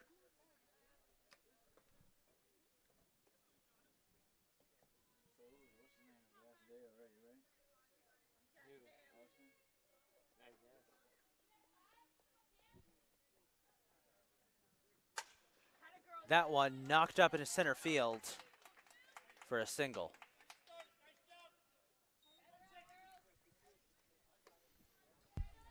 $14 hits now for Allegany.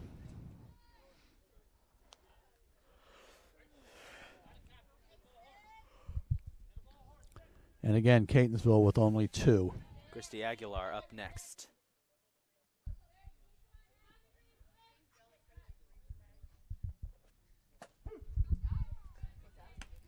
Strike one.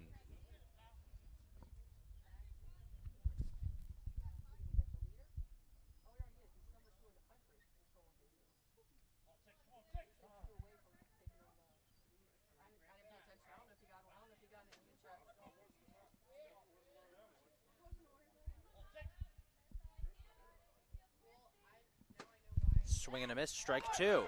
And they're going to try and catch. Hess manages to steal second. 0-2.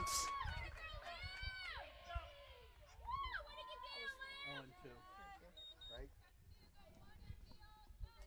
It's an 0-2 count here. Runner in scoring position.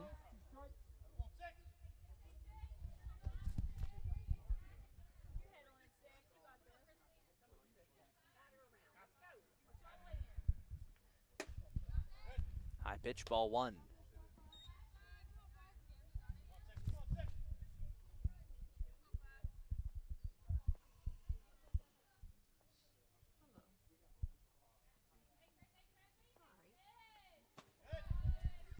Lower pitch that time, ball two.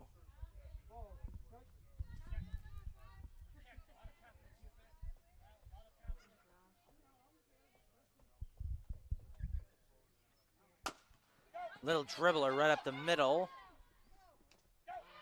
And slides through the glove of Brooks. Hess will score and Aguilar will head to third. Extends the lead to 7-3. So we'll bring up Maddie Hayes.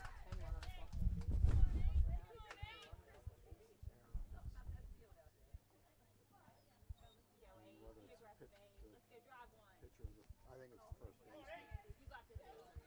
There on the first baseman, would you say?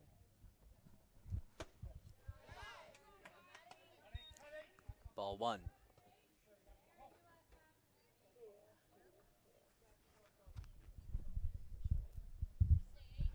That's a critical run because a grand slam now can't beat you.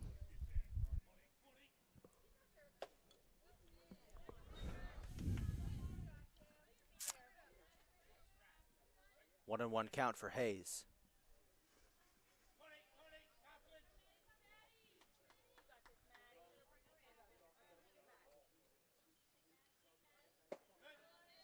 Inside pitch, ball two.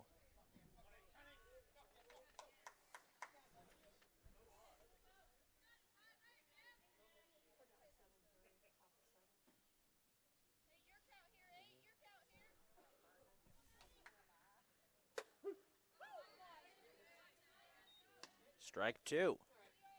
Evens it up at 2-2.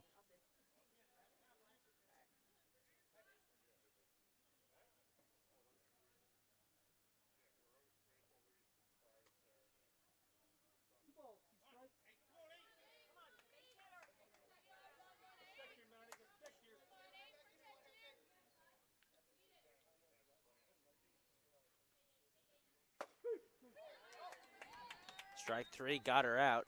Looking that time. One away. Back to the top of the order we go, and Mackenzie Weingartner, second baseman.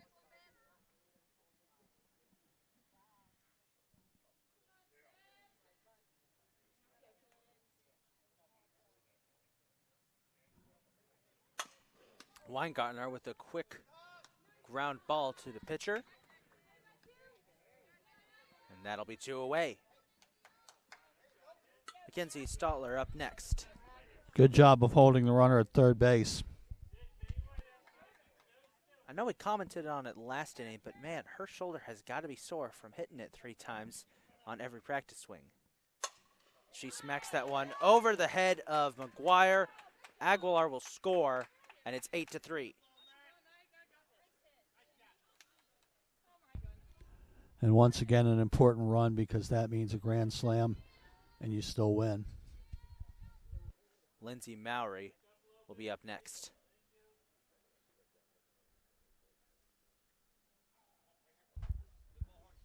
(15-2) is the hit column.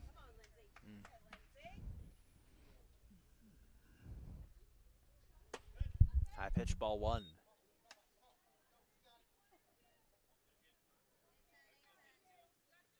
There are lopsided hit columns, and then there's that.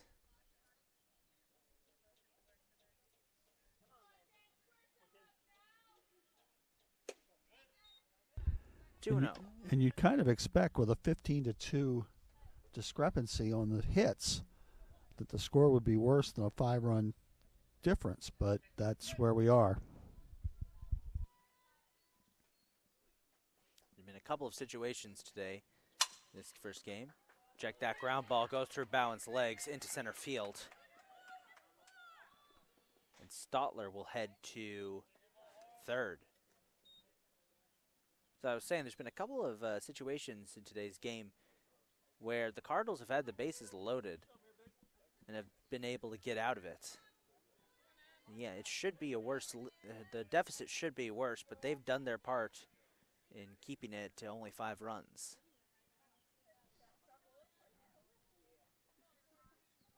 Here's Emily Horn.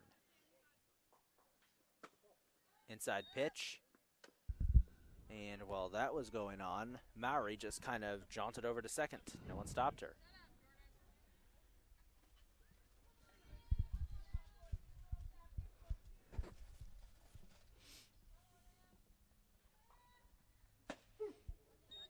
Strike 1.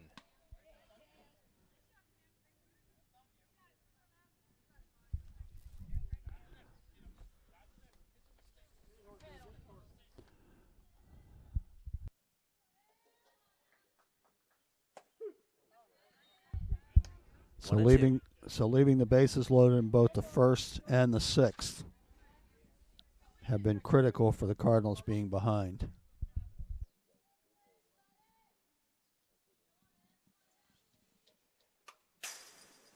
There's a foul. I think it's the first foul knocked back into our protective cage here that hasn't made me flinch today. It's a good sign. 1-2 count.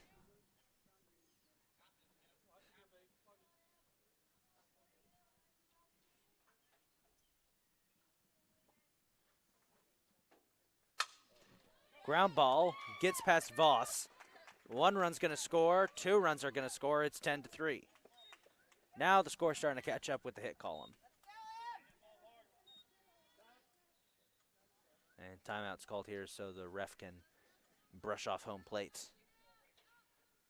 Emily Mallow up next.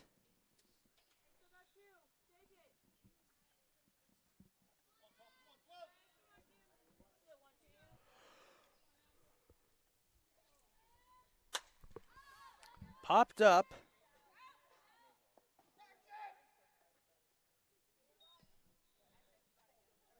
That'll be foul.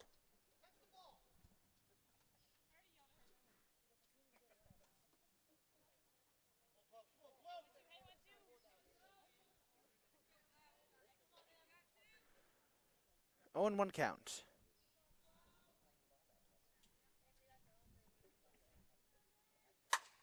That one knocked, hit Cropper.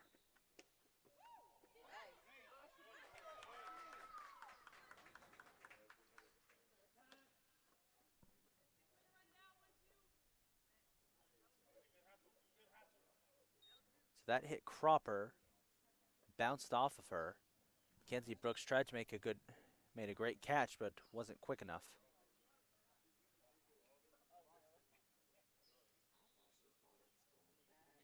I thought she was still on. Might be having a discussion here as to whether or not Cropper had it. The question is whether she stayed on first base. And the umpires have consulted, and the call will remain.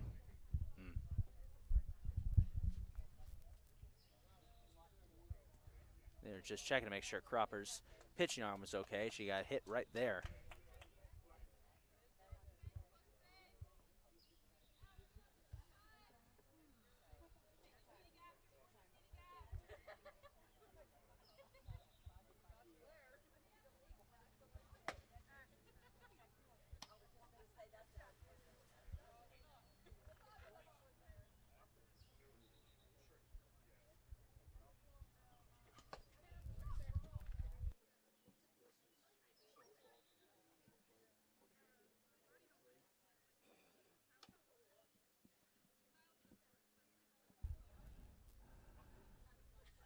There's only 43 feet between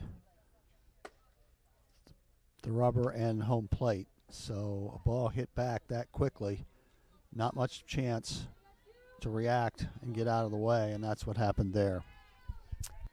Jordan Warnick will be up next, the shortstop. All right, thankfully Cropper looks to be okay.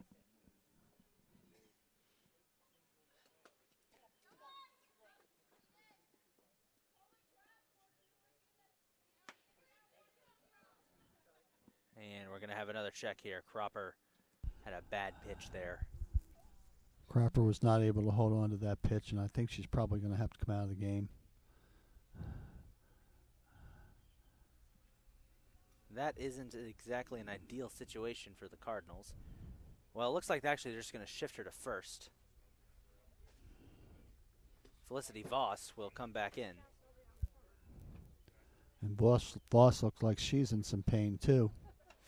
Not an ideal situation for the Cardinals, who do not have any reserve players. So an injured player. Not what they need right now.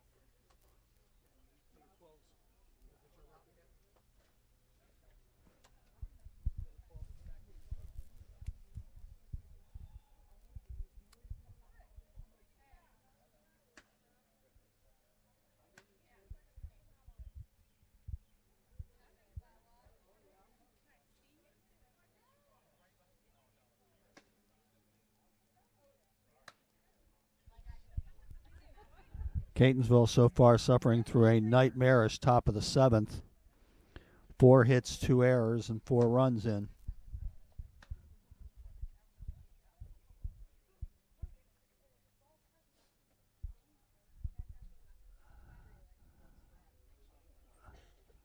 So a game that was certainly within reach at 6-3 is now 10-3.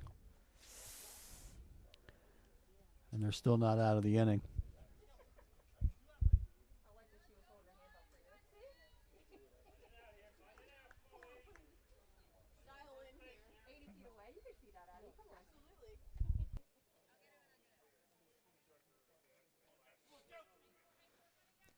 So Felicity Voss will face Jordan Warnick. 1-0 count. Outside pitch. All two, and you're right, Voss definitely seems to be in a bit of pain there. Wincing after the last pitch. She looked like she was in pain earlier. Inside. Bit of a wild pitch. 1 run is going to score there. It's 11-3.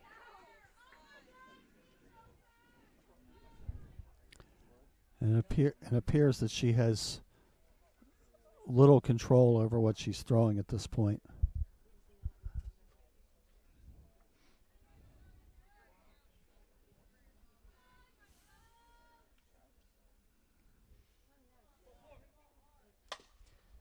Fouled away, strike 1.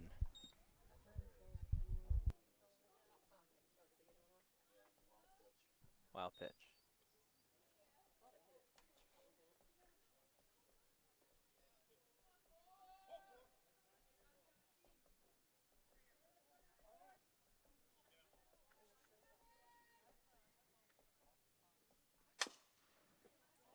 Another foul there, strike 2.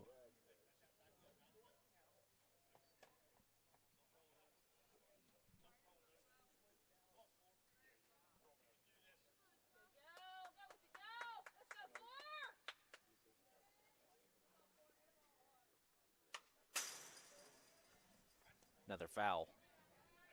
It's a full count, 3-2.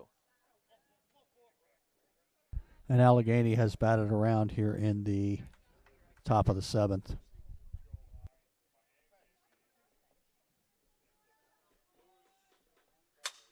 Warnick will slap that one foul for the 4th straight pitch.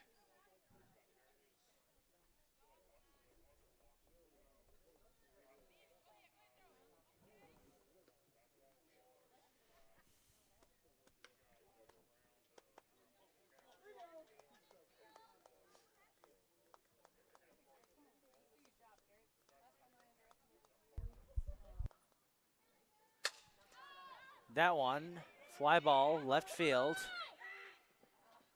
Glenn misses it. 1 run will score. It's 12-3.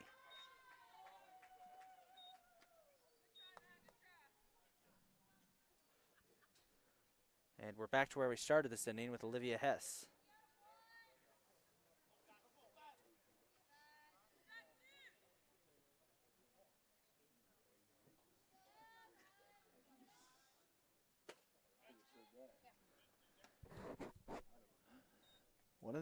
One and oh.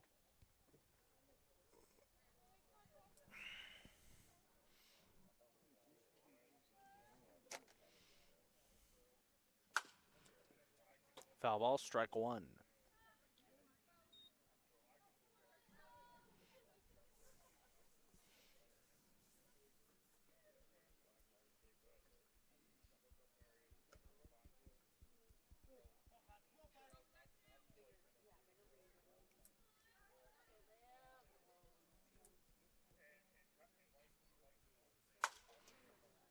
Popped up, foul.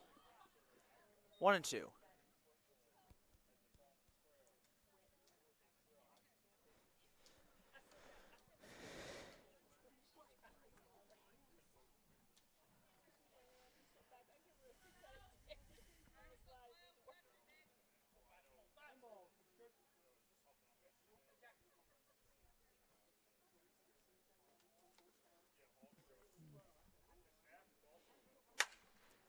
Fly ball into right field. Shea Welsh got it, and that'll bring it into the inning.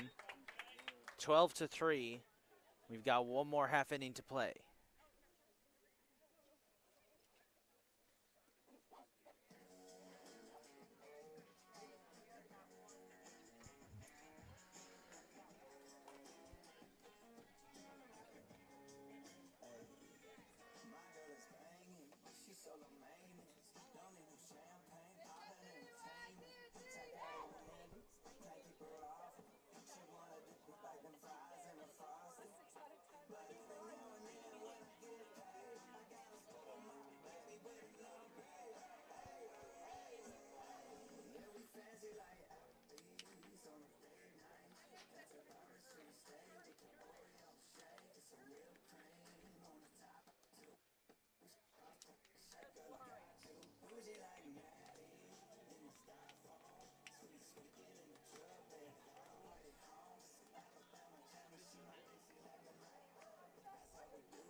So a nightmare 7th inning for Catonsville in the top half.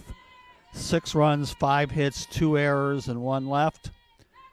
And a 6-3 game has suddenly become 12-3. Aaron McGuire will lead off this inning. She gets strike 1.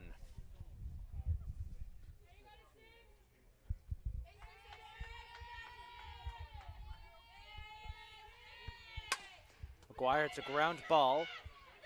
Second base. And it's 1 away. Kenzie Brooks up next for the Cardinals.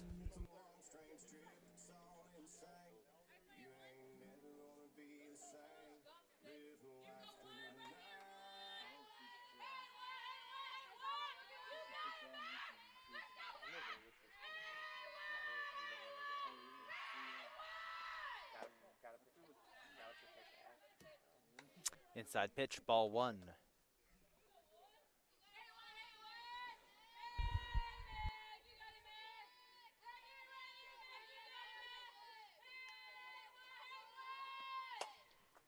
Brooks gets a piece of that one and just launches it foul for strike 1.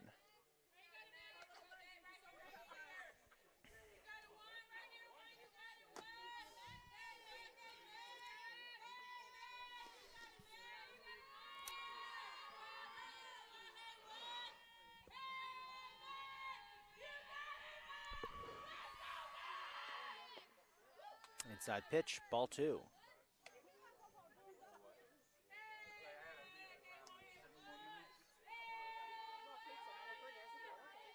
I gotta be there at 5:30.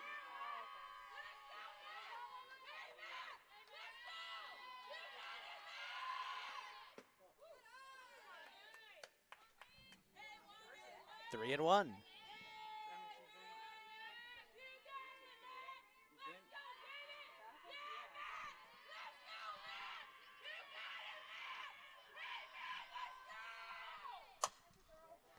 Ground ball, scooped up, 2 away.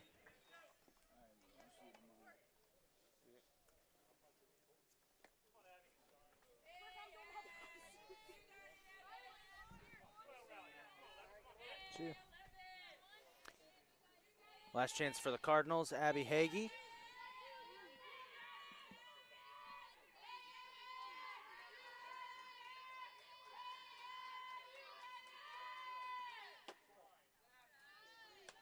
Outside pitch, ball 1.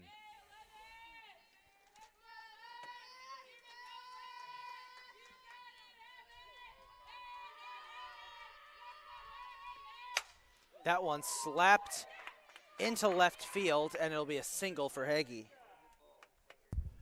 And that's the first Cardinal hit since the first inning.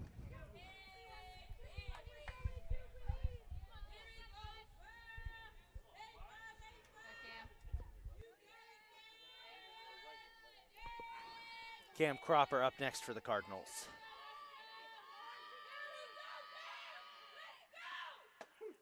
And she gets fed strike 1.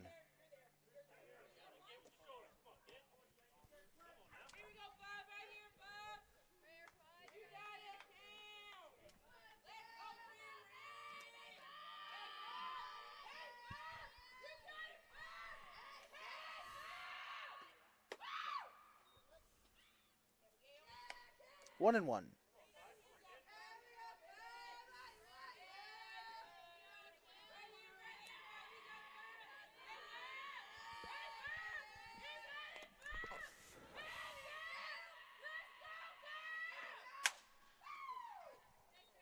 There's a foul ball and strike 2.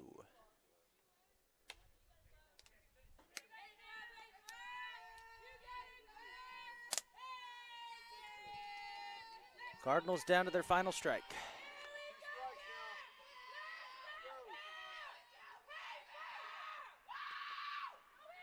Well, pitch. Hagee will take off and take second.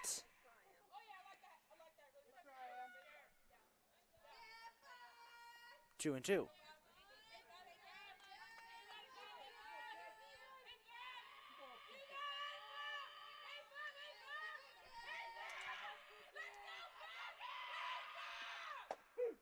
Strike 3, and that'll do it. The Trojans take game 1, 12-3, out hit the Cardinals 18-3. We'll be back in about 30 minutes for the start of game number 2 of our doubleheader.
We are back for Game 2 of our doubleheader here this afternoon between the CCBC Catonsville Cardinals and the Allegheny College of Maryland Trojans.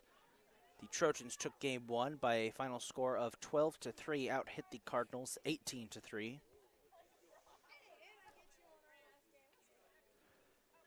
Felicity Voss will be pitching here in Game 2. On the field for the Cardinals, Voss pitching, Mackenzie Brooks catching. First base will be Cam Cropper. Second, Aaron McGuire. Third is Abby Hagee. Tara Bowen will be shortstop. And then in the outfield, left field, Shania Glenn. Center field will be Sydney Spence. Right field, Shea Welsh. Batting order for the Trojans. Batting first will be Mackenzie Weingartner, then Mackenzie Stotler second, Lindsay Mowry third, Emily Horn fourth, Emily Mallow fifth, Jordan Warwick sixth, Olivia Hess seventh, Christy Aguilar eighth, Maddie Hayes ninth. So the same lineup, but slightly different positions on the field. We'll get to those in a second. This is the final game of the entire season for the Cardinals. Gainesville 7-18 on the season. Coming into this last game.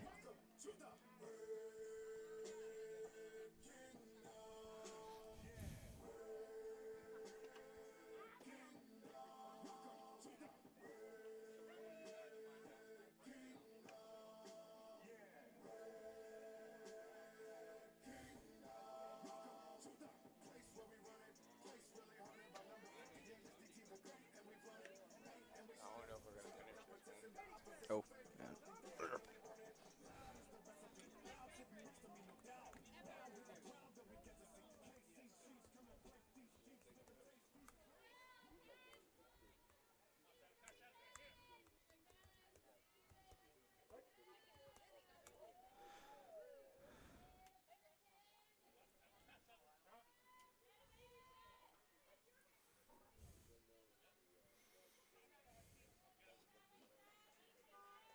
so Mackenzie Weingartner will lead off here and immediately makes contact just a bit for strike one as somebody's car alarm's going off.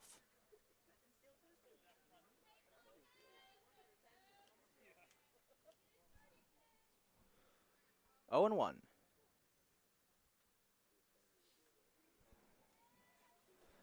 Once again here today for Game 2, I'm joined by our very own PA announcer, Mr. Richard Keller. There's ball one. Nice to be with you, Isaac. Very odd first game. The line score was 12-18-0 and 3-3-4. So very odd line score. Despite being out-hit so thoroughly, the Cardinals were in contention up until the 7th. Wide pitch, ball 2.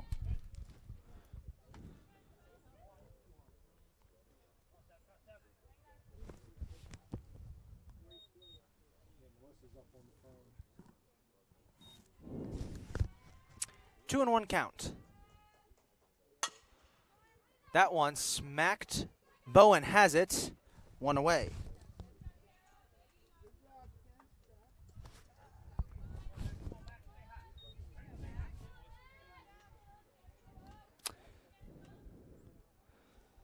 The other Mackenzie for the Trojans, Mackenzie Stotler, up next.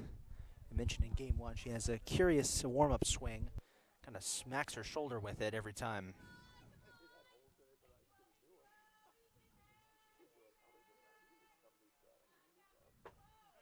Inside pitch, ball 1.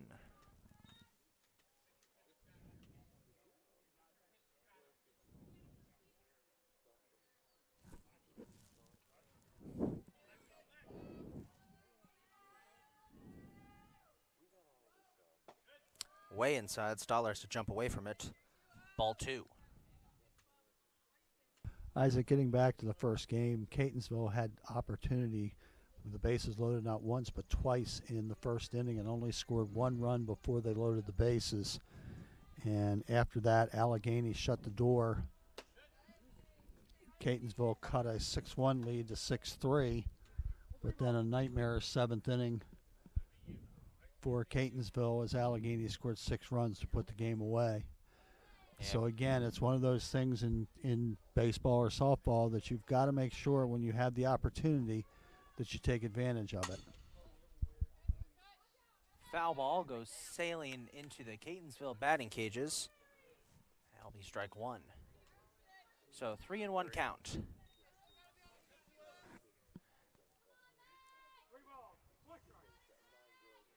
Catonsville will be thinking about that game one for a while. Another foul there. And a full count.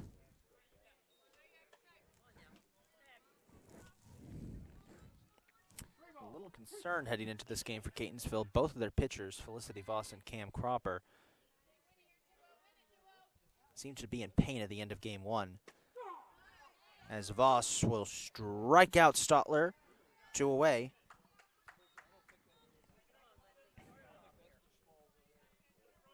Just apologies for everybody watching at home. Just realized that I had not changed the score on our overlay. Yes, it is 0-0. Here is Lindsay Mowry.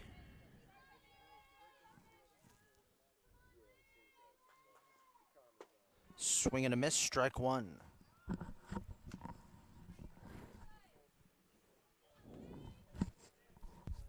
Mallory was 2 for 5 in the first game with a home run and was also the winning pitcher.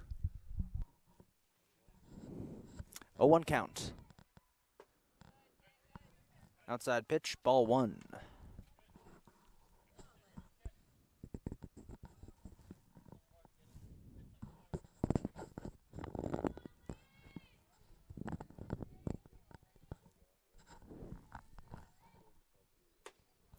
There's another outside pitch there. 2-1.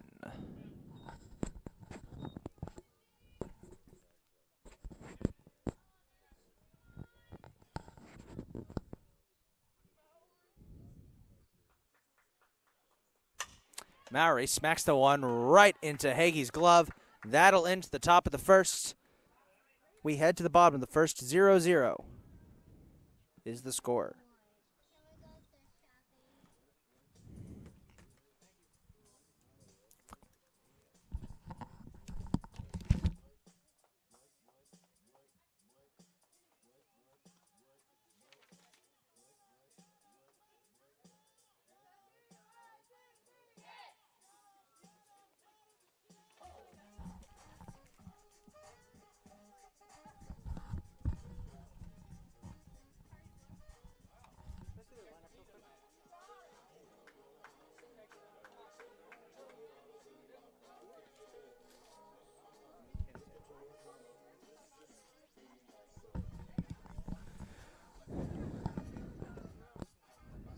So on the field for the Trojans, pitching will be Emily Mallow, catching Emily Horn. First base is Maddie Hayes, second Mackenzie Weingartner, third base Olivia Hess, Lindsay Mowry at shortstop. And in the outfield, left field is Christy Aguilar.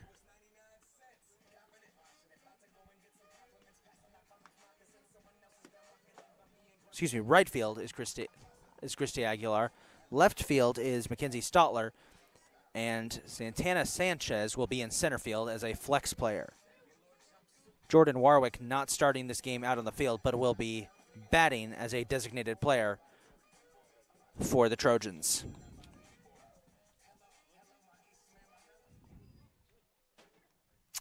Leading off for the Cardinals here in game 2 will be the pitcher Felicity Voss.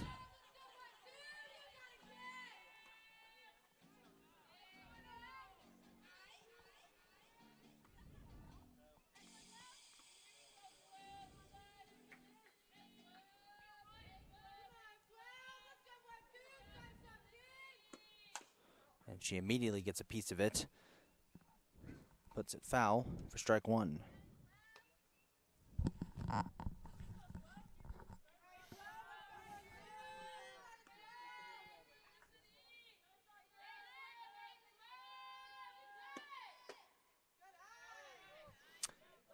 pitch, ball one.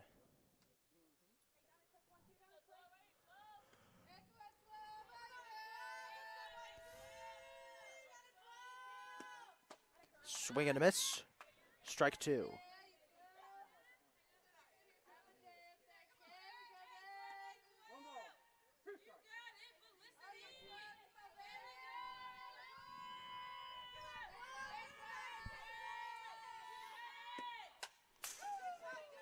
Voss will foul that one away. No harm done.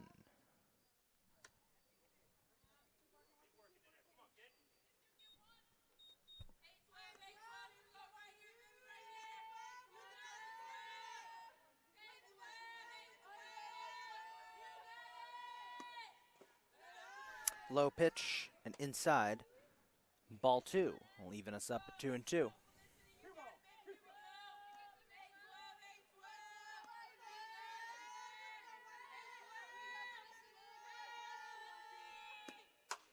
Voss knocks that one to the shortstop, and that'll be out number 1.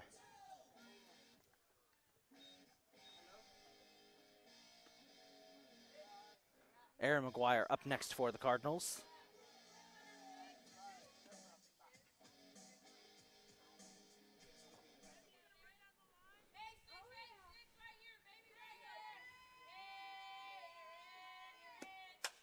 And she gets a nice piece of that, pops it up, and that'll be 2 away.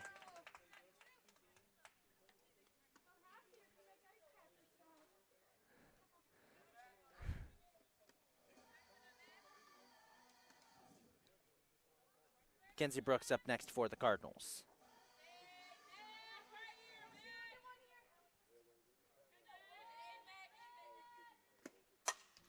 Ground ball. Second baseman's on it. 3 up, 3 down, and that'll bring an end to the first inning. The score 0-0 as we head to the second.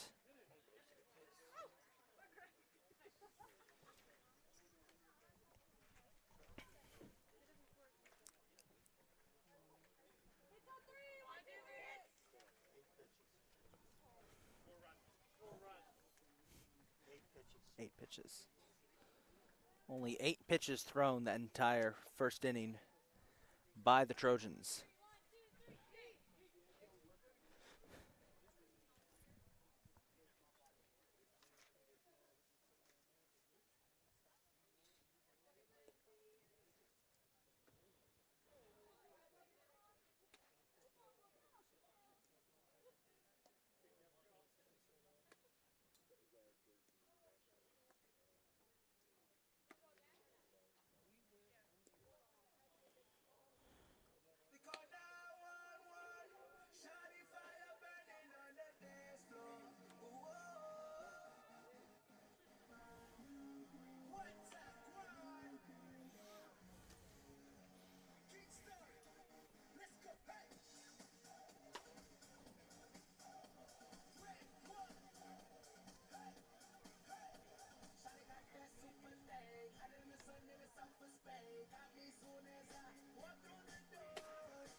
Leading off here in the top of the second for the Trojans will be the catcher, Emily Horn, number 42.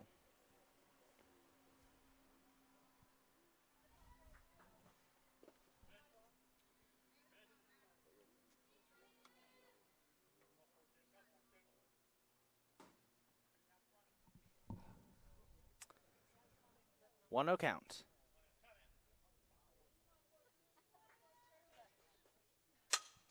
Horn smacks that one up into left center field.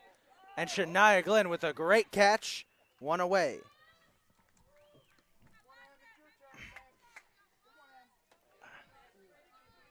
You got it? You got it? Okay.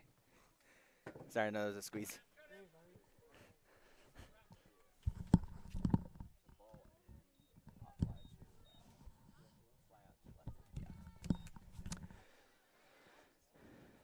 The pitcher, Emily Mallow, up next for the Trojans.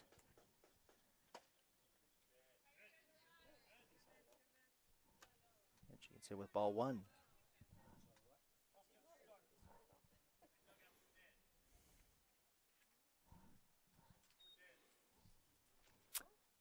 1-0 count. This was strike one. Mallow, of course, I think we talked about it in game one. She has that unique stance. The left foot almost completely out of the box. Just barely in. And timeout's going to be called.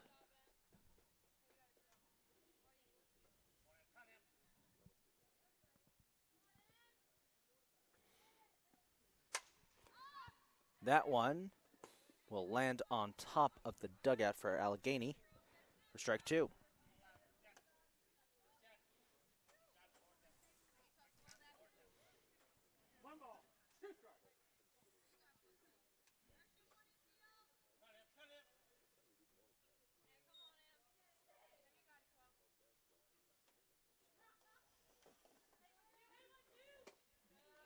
Wide pitch, ball two.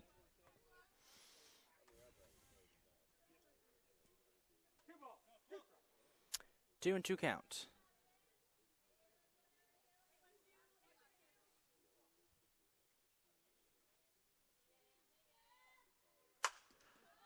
Smacked up. Voss grabs it. 2 away. Like Voss kind of lost track of where it was for a split second. We managed to scoop it up.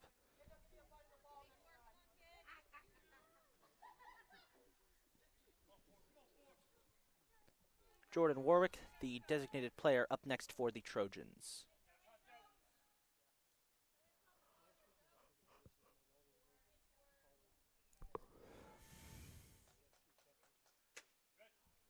Outside pitch, ball one.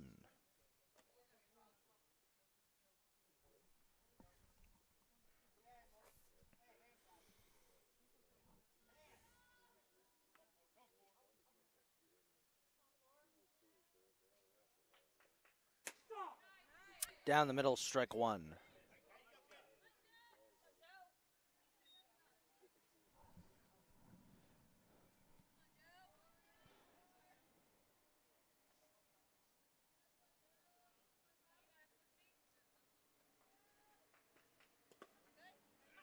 That one got away from Mackenzie Brooks. Will be ball two.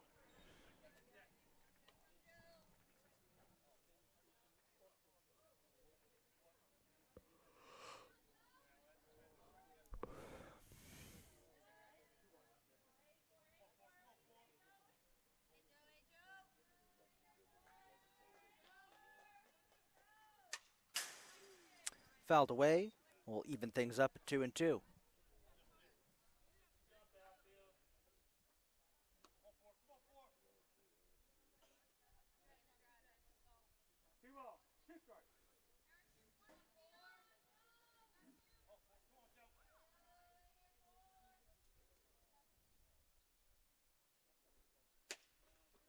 Another outside pitch.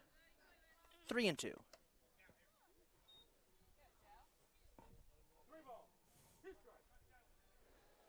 Full count here for Jordan Warwick.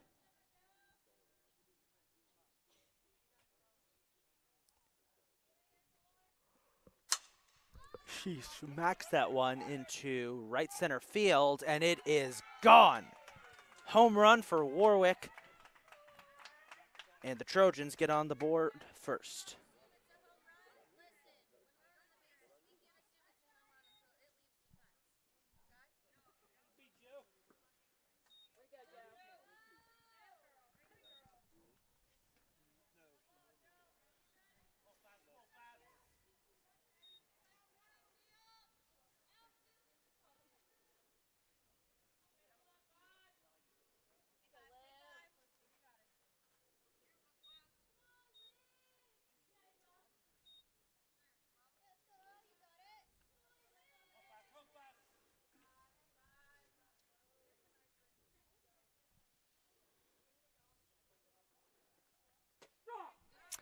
Strike one for Olivia Hess, third base.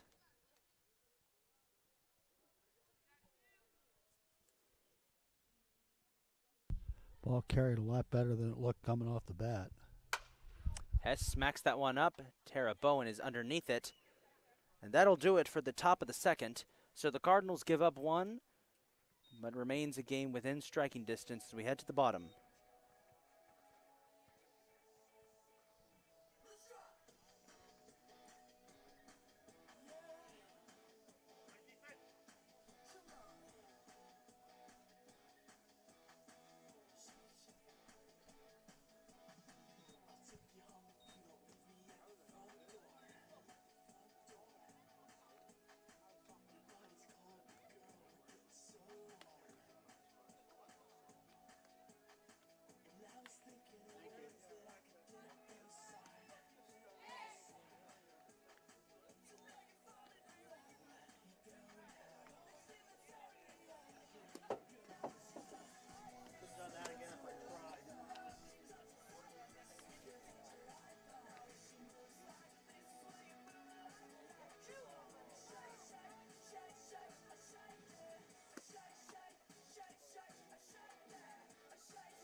Now Catonsville needs to respond in kind, being down 1-0. Abby Hagee will lead off here for the Cardinals in the bottom of the second. She's fed strike one.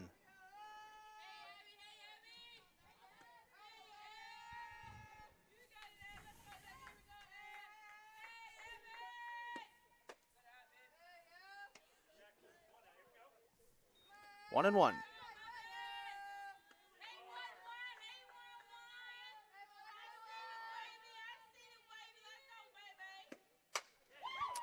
Hagee gets that one, ground ball to shortstop. One away.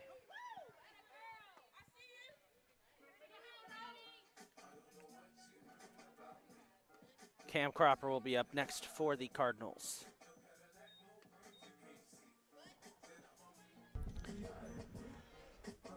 Nice play by Mowry on that last play in the hole.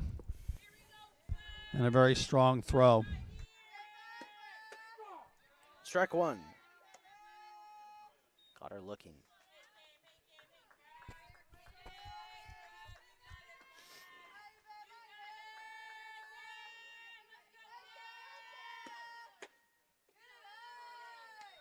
Outside pitch, ball one.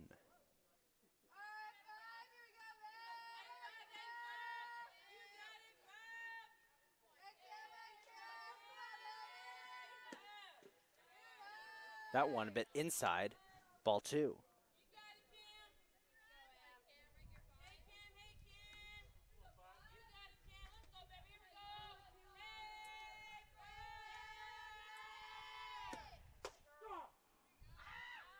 Strike two will even it up 2-2.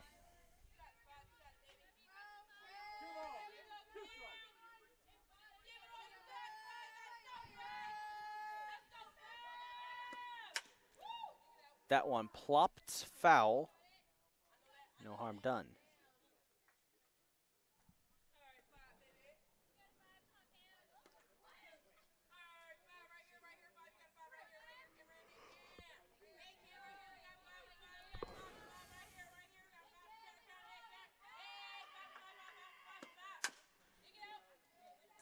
Another foul ball. Error on the coach.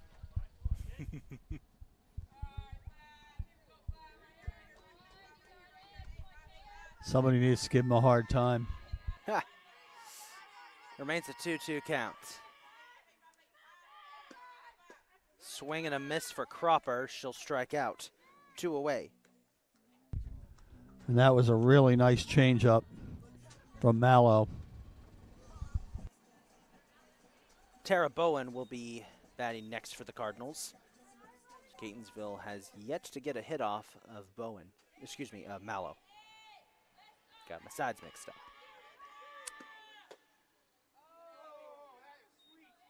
Well, was inside just a tad, ball one.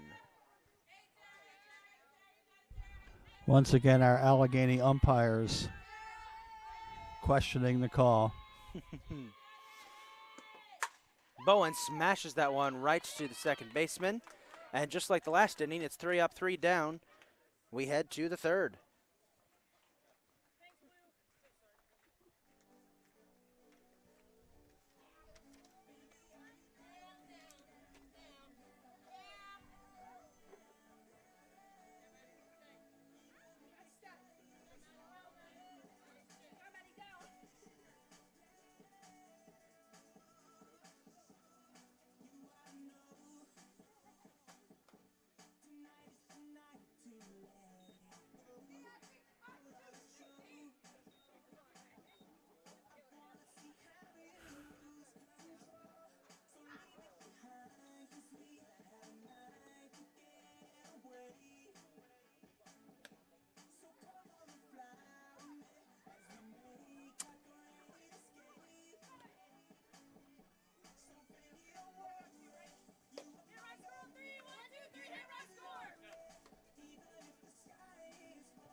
Only one base runner through the first 2 innings, and Jordan Warwick never really was on base. She went around the bases for the home run, and that's the only base runner in the first 2 innings. Christy Aguilar will lead off this inning for the Trojans, and she gets fed a very wide pitch for ball 1.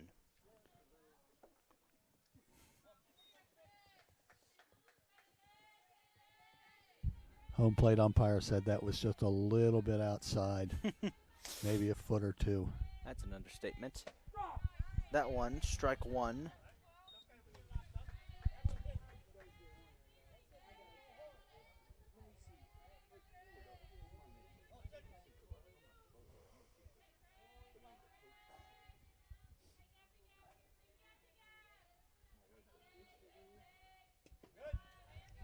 Little skip on that one. Ball 2.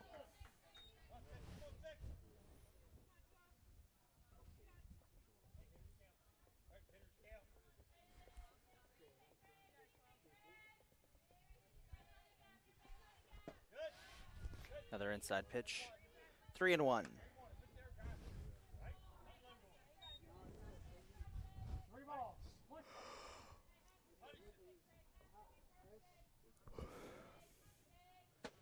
Swing and a miss. And that will bring us to a full count. That one might have been outside the zone.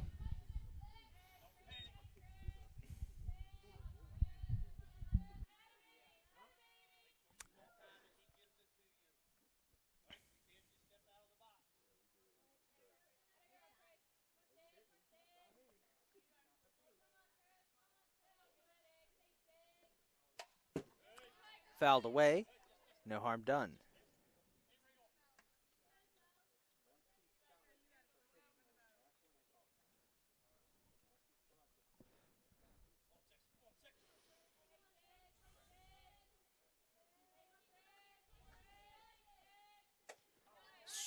Swung on and missed. Aguilar will strike out. Bottom of the order we go, and it's Maddie Hayes, first base.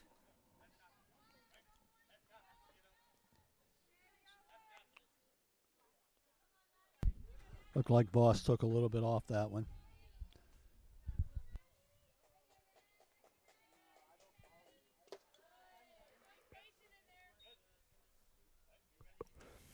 Inside pitch, ball 1.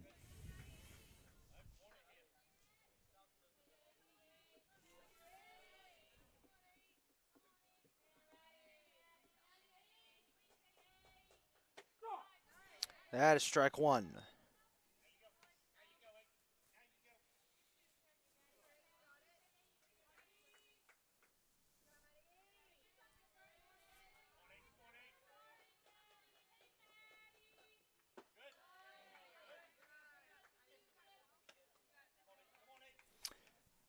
2-1.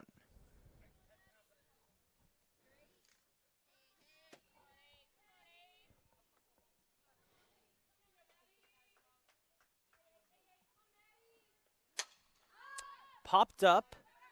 Cropper trying to get under it. Went foul, so won't harm. That'll be strike 2. Two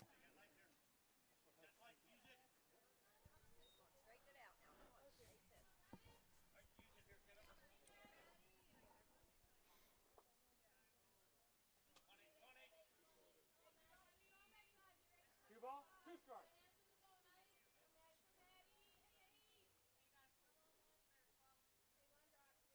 2-2. Well outside, ball 3 will bring us to a full count.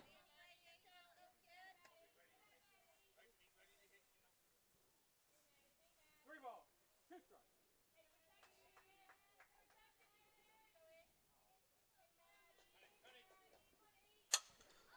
Fouled away. A couple Allegany fans had to jump out of the way there.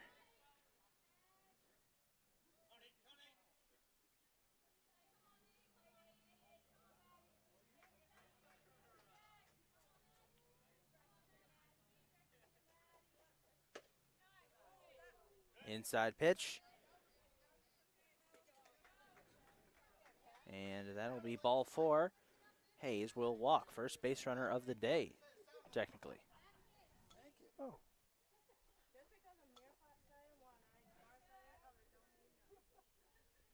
Back to the top of the order we go, and Mackenzie Weingartner.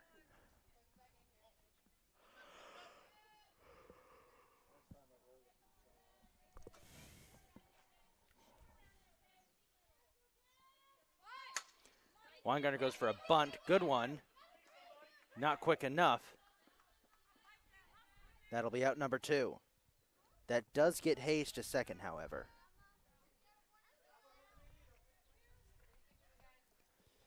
Give her credit for a sacrifice, 5-4. I think that was the first bunt we've seen all day today.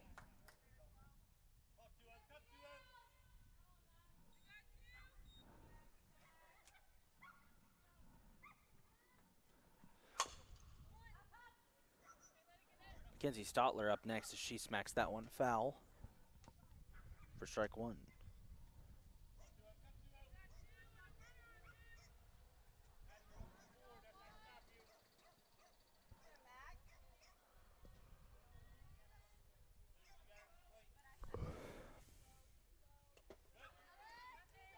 Bit of a wild pitch.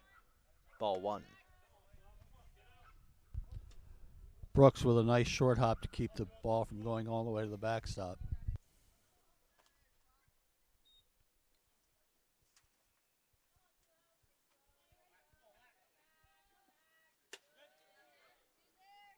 Bit of a high pitch there for ball 2.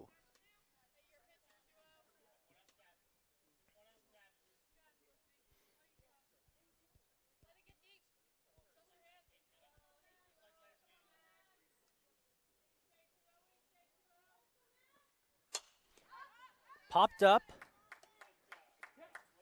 And that'll bring it into the inning. As Hagee gets under it. One is left stranded as we head to the bottom of the 3rd.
Leading off this inning for the Cardinals will be Shea Welsh, the right fielder.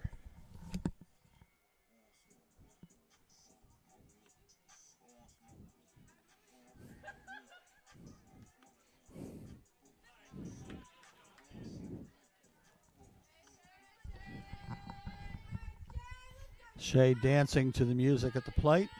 I don't blame her. Spits a good song for her walk-up music. Ball one.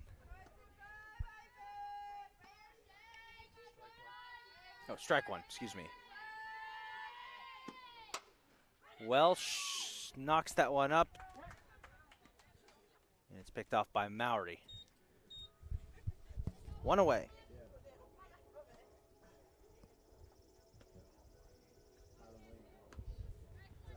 Schneiglein up next. Like we mentioned in game one, she and Sydney Spence, who bats next in the order. There's strike one. She and Sydney Spence both members of the women's basketball team who jumped over to help out. Adapted quite well the game of softball. Glenn pops that one where it's caught.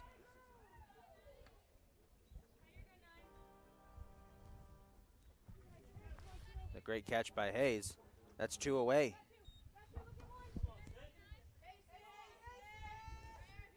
Sydney Spence up next for the Cardinals, wearing a warm-up jacket and a sweatshirt. 1-0 count. That one tipped foul, goes rolling over to the Catonsville dugout. Strike one.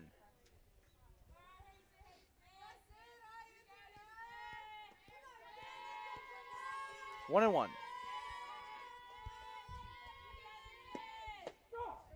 Down the middle, strike two.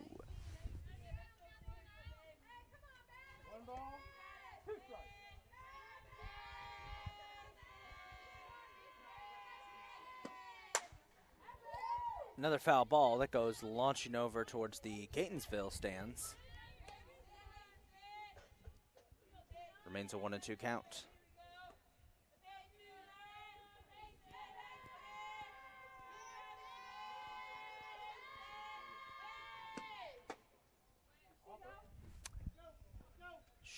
I'm just going to rule she went for it. We head to the fourth. As Emily Mallow is 3 innings into a no-hitter. Very impressive pitching performance so far.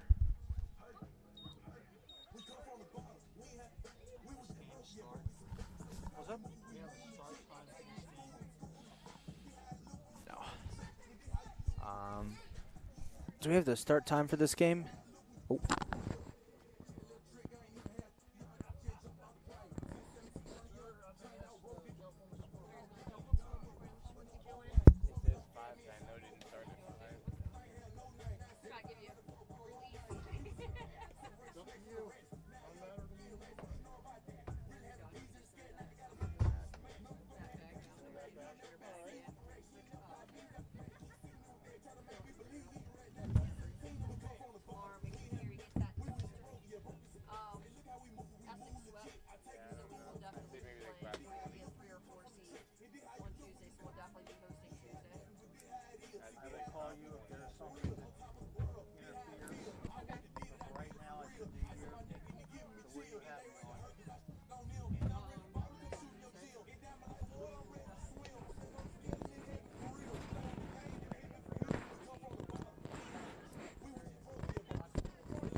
Lindsay Mowry will lead off this inning for the Trojans as she gets ball one.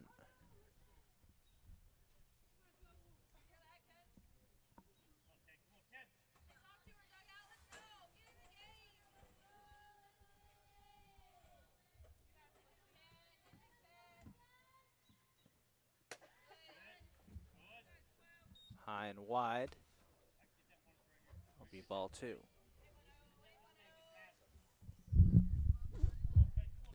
In the words of Bob Euchre, just a bit outside.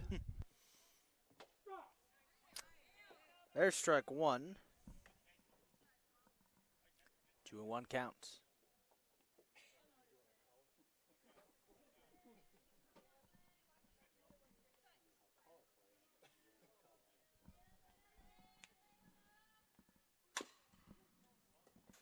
Smacked foul for strike 2 will even up the count.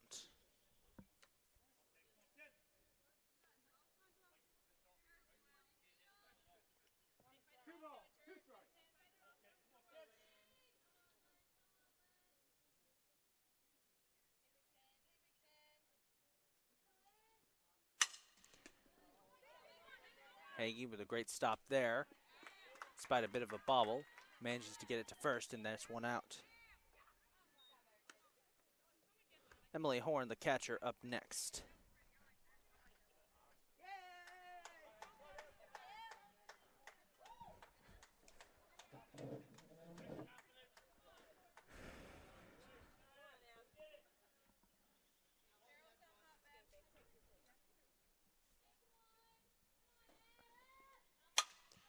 She will send that one flying foul into right field for strike 1.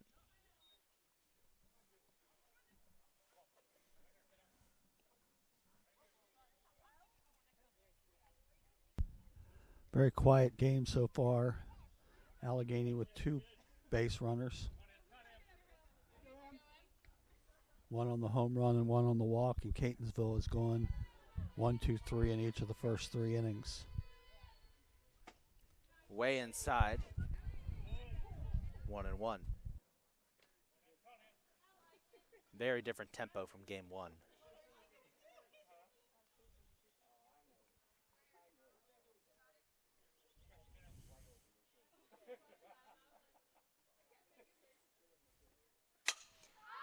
Popped up.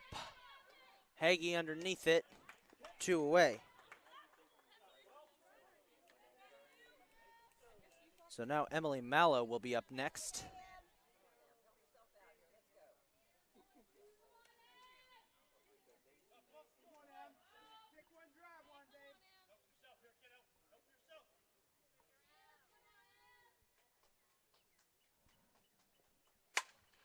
She sends one in deep into center field, and Sydney Spence makes a great catch.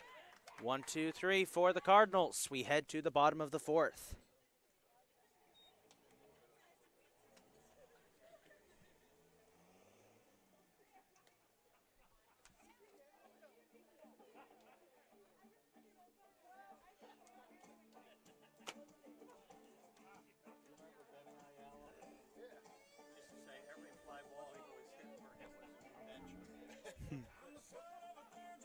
Actually, a pretty good outfield, but he was scared with the front end because every fly ball was an adventure.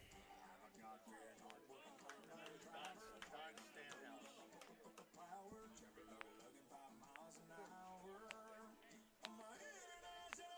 What we were calling full pack.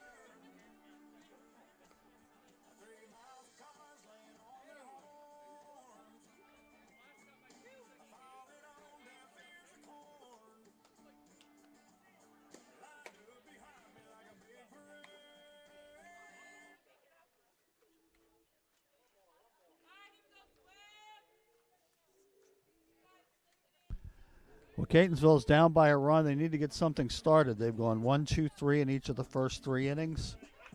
So they need to get a rally going here in the 4th.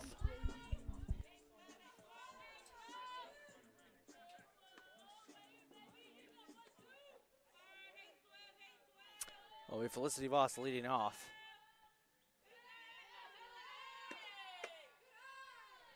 She's fed ball 1.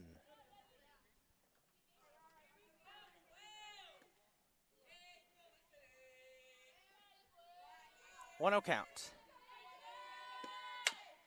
Voss with a base shortstop. That's 1 away.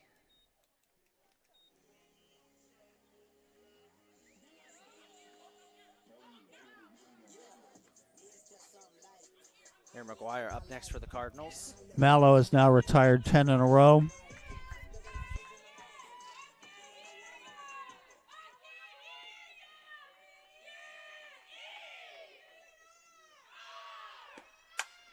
McGuire hits it to the same place. Got away from the shortstop for a second. They still got her at first. That's 11 in a row.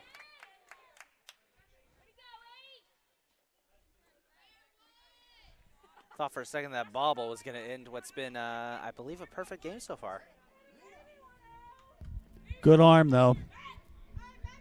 Very good. Mackenzie Brooks up next for the Cardinals. Inside pitch, ball 1.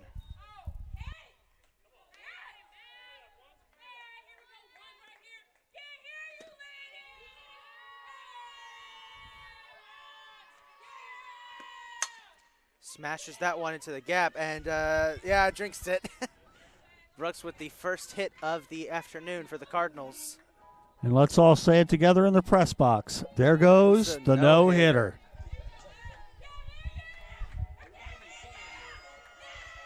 This will bring up Abby Hagee.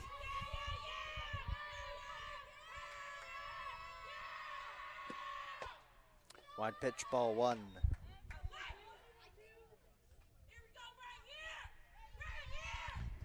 It's like the announcer who tells about the guy who has got a great free throw percentage. He's hit over 90% of his free throws.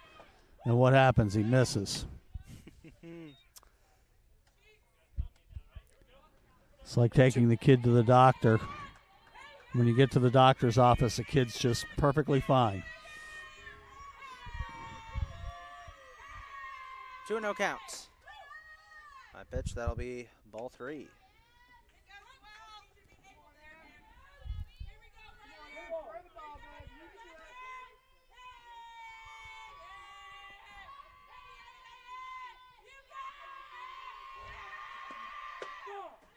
Strike 1. And the throw to first. Try and catch Brooks. Went wide, but Brooks was kind of trapped there.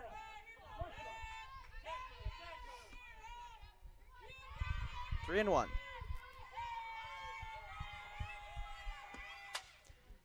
Smacked foul. Coach Galbraith had to jump back away from it. Full count. That pitch was considerably inside, actually.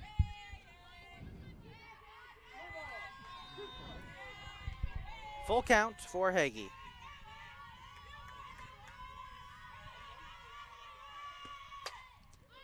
Popped up. Shortstop calls for it. Got it. One left stranded as we head to the 5th.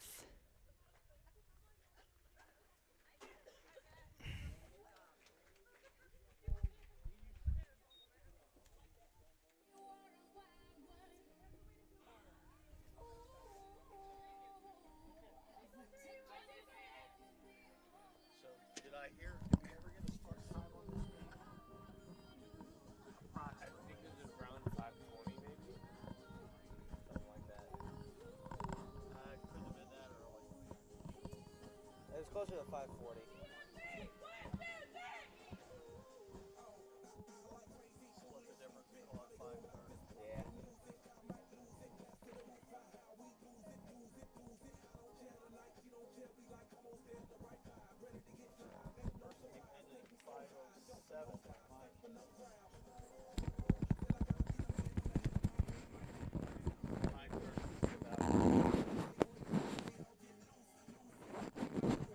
Yeah.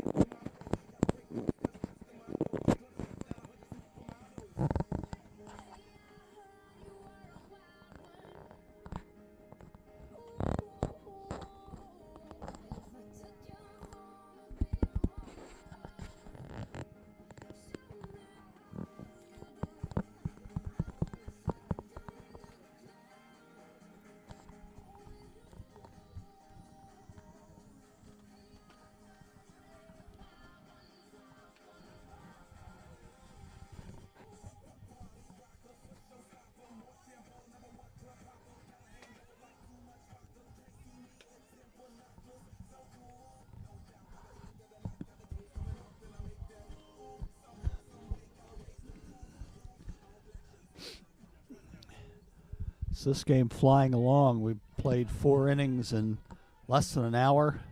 3 base runners total. And here we are at Game the top of the dominated fifth. by the pitchers. Jordan Warwick will be leading off this inning. She gets ball 1. Warwick responsible for the only run of the game so far. A home run she had back in the second, I believe. Yes.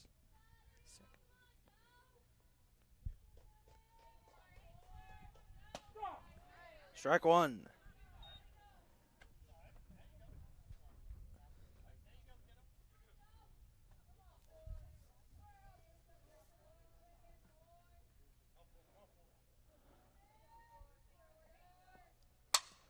Warwick slaps that one through a gap. And that's a single.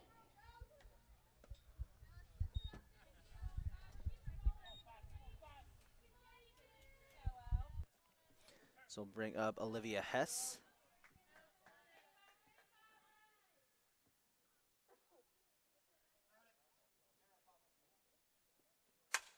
And she hits that one into left field. Shania Glenn, great catch by Shania Glenn.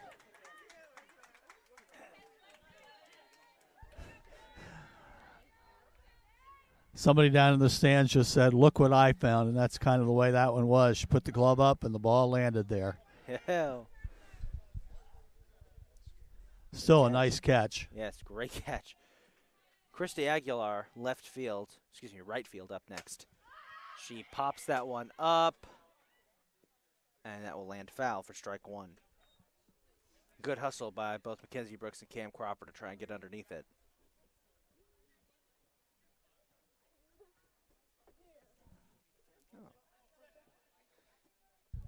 Keep getting foul balls delivered here to the press area. I just wish they would hand him hand it to me sometimes too. Oh, thank you.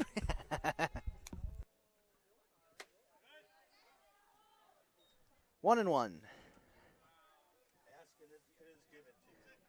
I don't think I've ever held a softball before for some reason. I don't know how I've gone my entire almost up to 24 years and not held a softball, but here we go. 1-1 count. It's like a baseball except bigger. Oh yeah.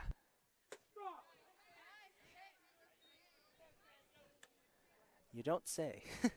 1-2 count. My new nickname is CO for Captain Obvious. Bit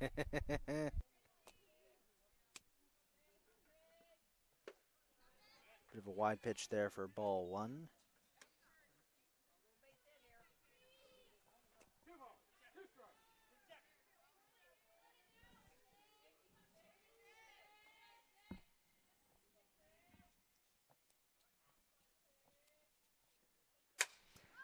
Aguilar smacks that one up into left field.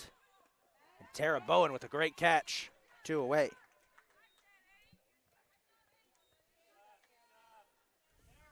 Maddie Hayes, first base, up next for the Trojans. They've got 1 on, 2 outs here in the top of the 5th.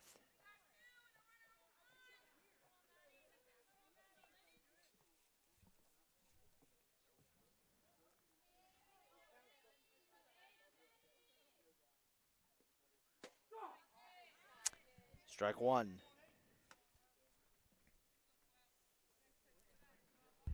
I've always wondered what umpires actually are saying when they call a strike. I have wondered that too. It varies from umpire to umpire.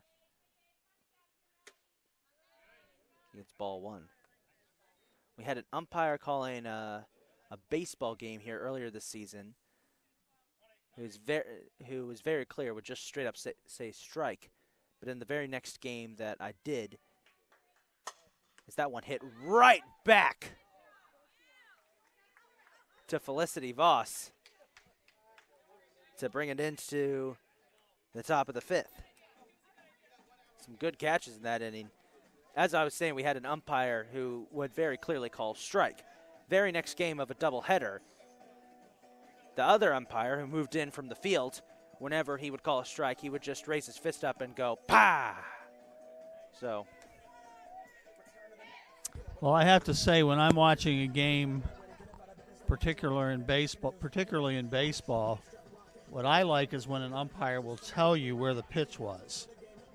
When he will tell you whether it's high-low, inside, outside, whatever it is, that you don't have to guess why the pitch was called a ball.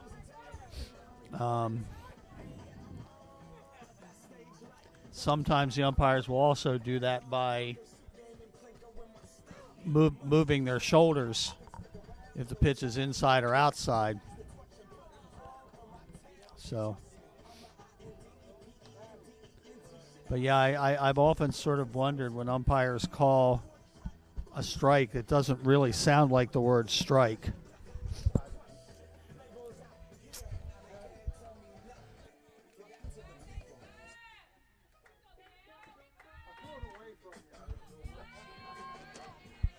So Cam Cropper will lead off this inning for the Cardinals, trailing 1-0 in the bottom of the fifth of a game that has flown by.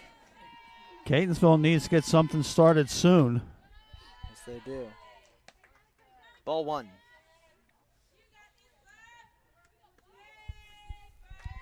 We're getting to the late stages of the game.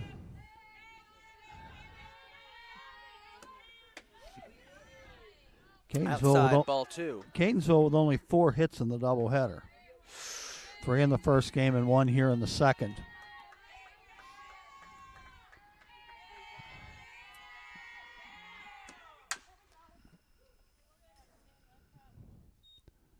Ball hit hard, but foul. Heard Cropper say, there we go, she hit it. Started running towards first, looked back and realized it had gone foul. 2-1 count. Popped up. And that will land foul. 2-2 count.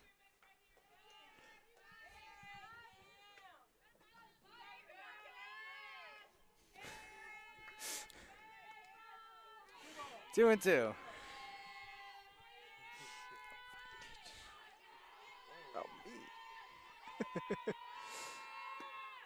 Swing. There's a tiny bit of contact, though, so no harm done. We're having fun passing the softballs around here in the press box. And eventually they go to the trainer and then into the Catonsville dugout. Just a tad outside. That'll bring us to a full count. Good eye that time from Cropper. Pitch was very close. Cropper back over our heads. That one foul. It goes creaming off a dumpster, and then I believe it also hit the base of a light pole and lands on a hill. And let's see if our little friend who's been delivering foul balls to us is going to hand it to you, Richard, or me. We're about to see. Thank you. 3-2. And there's another one. That one goes into the woods. This will be the 9th pitch of the at-bat.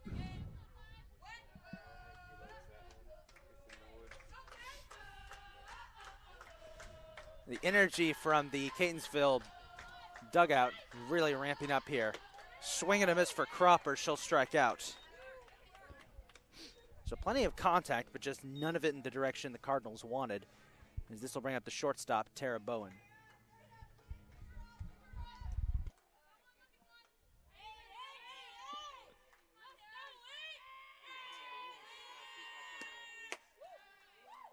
Tad high, ball one.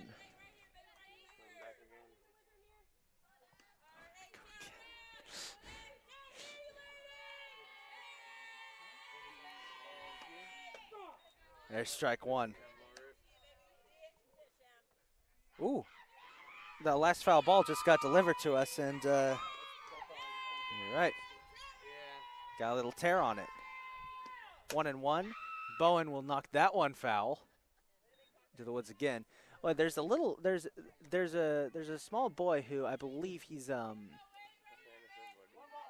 kid of one of the visitors from Allegany who's been running back and forth and grabbing foul balls and dropping them off here in our press box for the majority of this game. I think he's handed it to everybody here. Bowen smacks that one, left field, base hit. It's a single. Solid base hit for Bowen. And this will bring up Shea Welsh.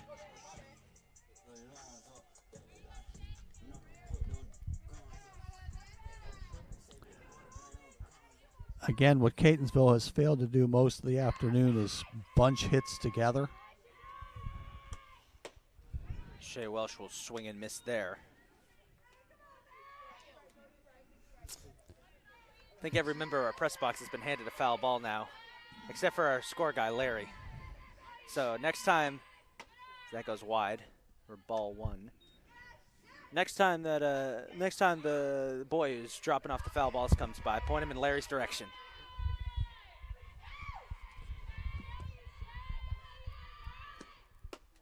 Another wide pitch. They try to get Bowen at first. 2-1.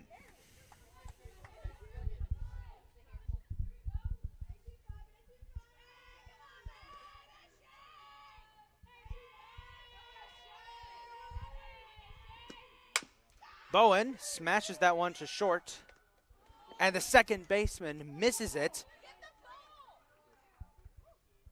That's going to put 2 on. Like you said, they're starting to bunch those hits together. That one a bit aided by an error, but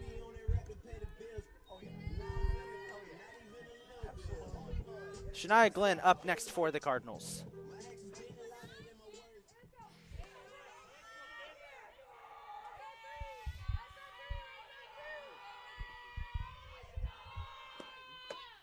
It looked like she might go for a bunt there instead. Pulls back, ball one. Glenn has squared around a couple of times in the doubleheader. Let's see if she's going to bunt here. That bunt. That one came a little too close for comfort for going over the edge of our protective cage. You were safe. 1-1 count.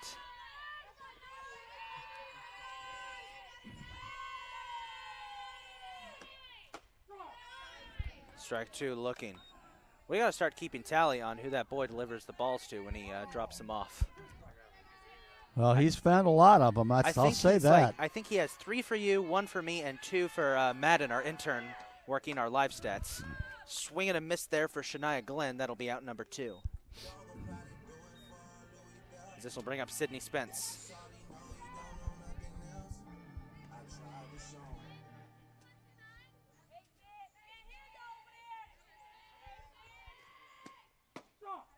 Strike one looking.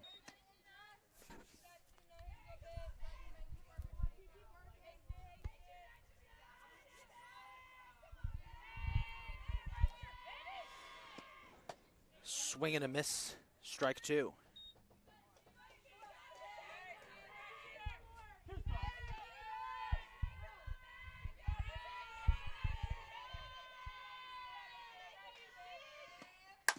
That one smacked. Good hit. Unfortunately, they're going to get Bowen at third. And that'll bring an end to the inning. We head to the 6th. Catonsville still trails 1-0.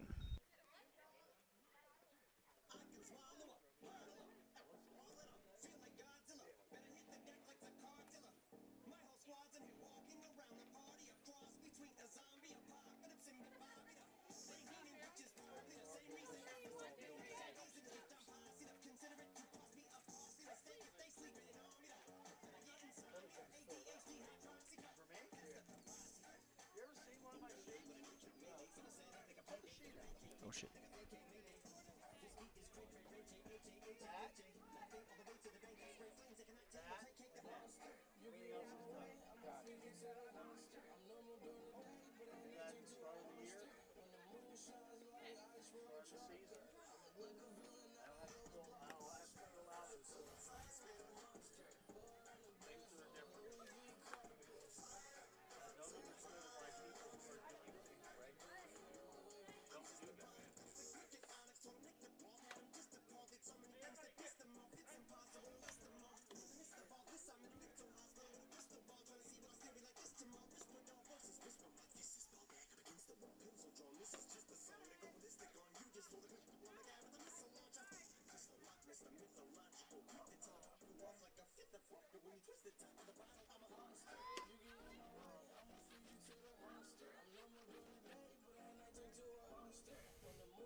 Looks like only 7 base runners in the first 5 innings.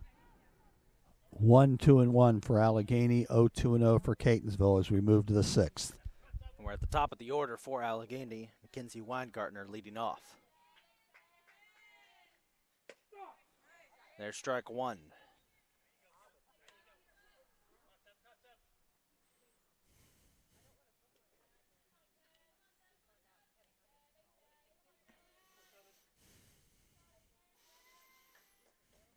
Oh, 1 pitch. Just a tad outside. Ball 1.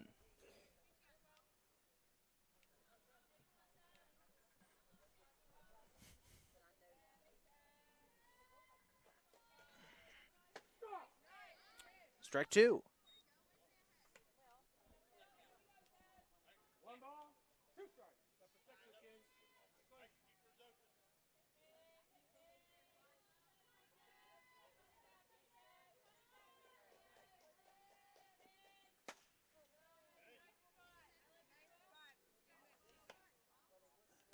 Two and 2.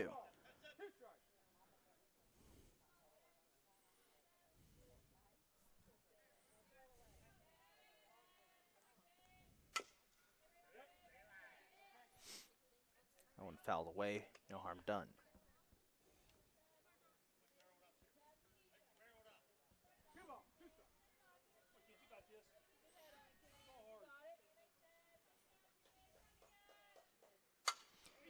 Plopped up into center field. Spence is back. Makes a great catch. 1 away.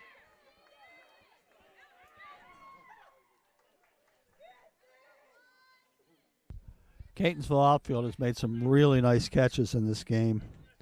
I've got 3 plays circled as good catches in the game so far. Mackenzie Stotler up next. Yeah, left and center field. Sydney Spence and Shania Glenn, the 2 players who came over from base basketball, as that one kind of blooped foul. The 2 basketball crossover players, they have been excellent out there. Very few mistakes during this doubleheader.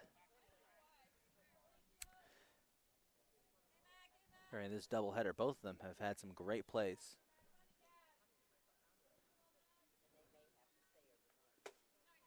Inside pitch, ball 1.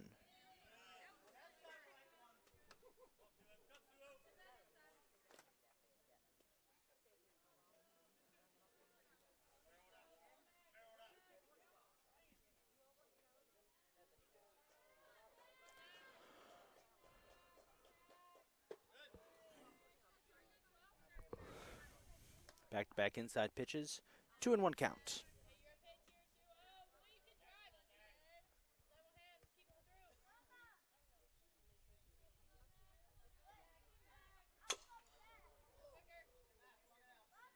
Bit of contact there. 2-2.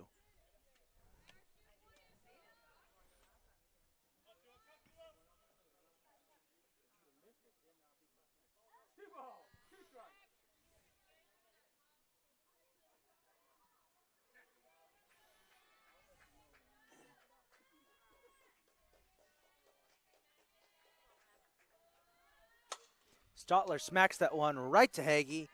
2 away.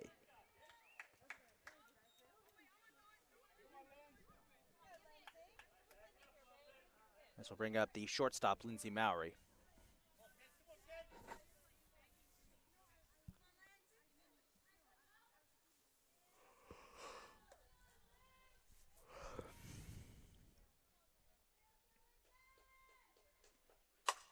And Mowry with a good foul. Strike 1.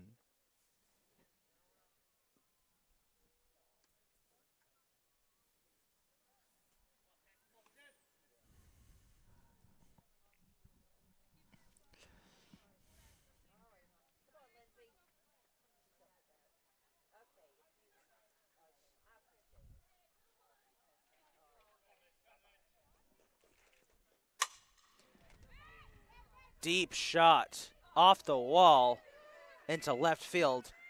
Mowry with a double.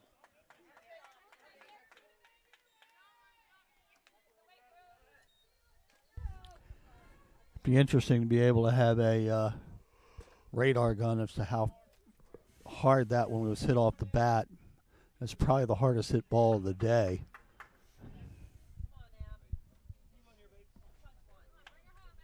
The headphones that I wear for this, while I'm doing the commentary here, they muffle most of the hits. That one, the crack was audible through. That one right past Felicity Voss into center field. Mowry's going to come around and score, and it'll be a double, an RBI double. Check that, single and an error. All right.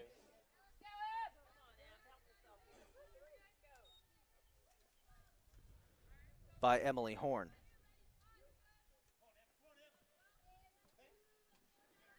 Two nothing is the score. Do credit her with the run batted in. Mowry would have scored easily even if the ball was not misplayed. And now Horn will sprint to third. Call that one a wild pitch.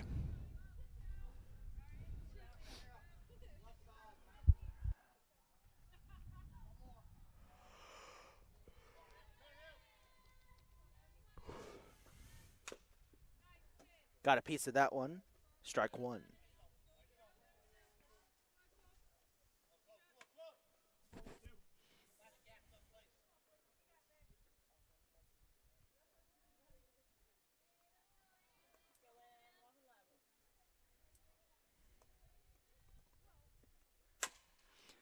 Ground ball to third base. That'll do it for the top of the sixth. So it's 2-0 as Allegany breaks this stalemate we've been in to take a 2-0 lead.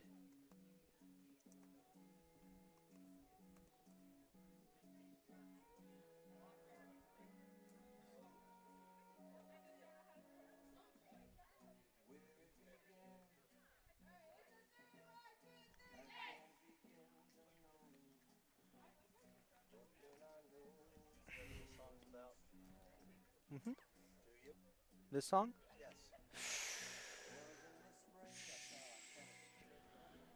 Caroline Kennedy? I knew it was about a Caroline. I didn't know it was about that Caroline. The more you know.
As we move to the home sixth, a pitching change for Allegany. Lindsay Mowry will be the pitcher after an outstanding first game.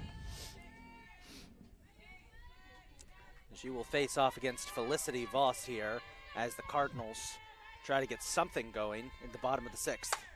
Voss with a big shot into center field, and that'll be caught out to kick off this inning.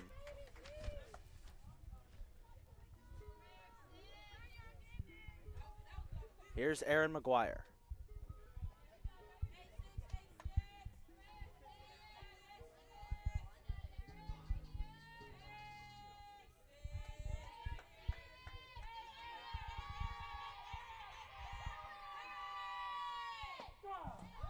Strike one. Nice pitch, a change up there. I saw that. It was very, very good.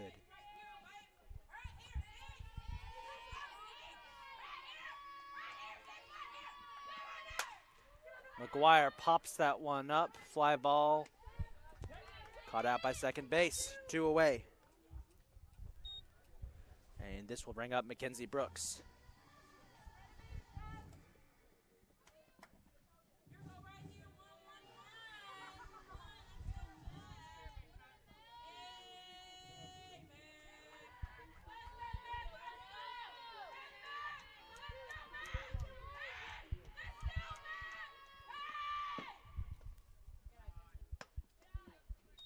One 0.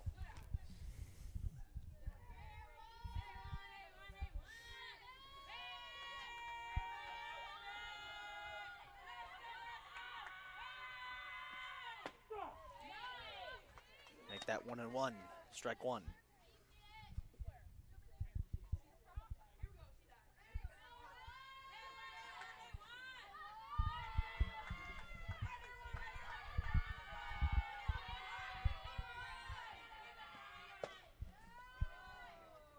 Inside pitch, ball 2. So the Allegany crowd probably didn't agree with that one.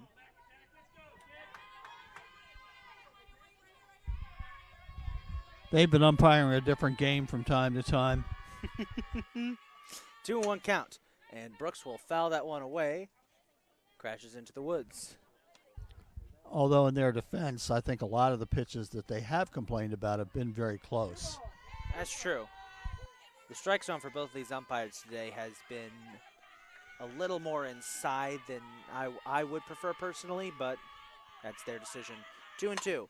And Brooks with a ground ball right to third base. And that will do it for the 6th. We head to the 7th. Cardinals still down 2-0.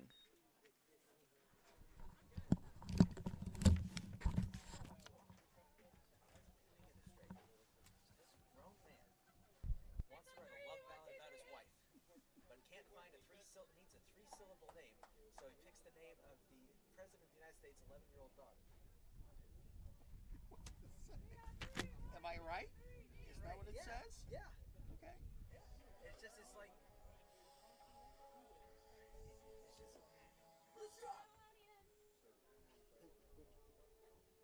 am I gonna say? Part of me wishes I knew.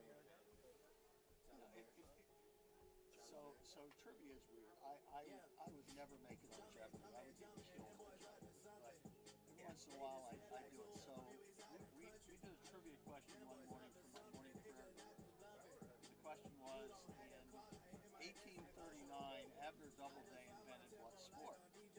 Right? And I said, well, the correct answer was baseball, but there's considerable dispute about whether he actually invented baseball, right? So the guy goes and reads the answer to the trivia question. He says, in 1839, Abner Doubleday is credited with inventing baseball, but there's considerable dispute about whether he actually invented it. You're like, you knew it, didn't you? The card, didn't you? Well, actually, if you read Ken Burns' book on baseball, he doesn't buy it for a minute.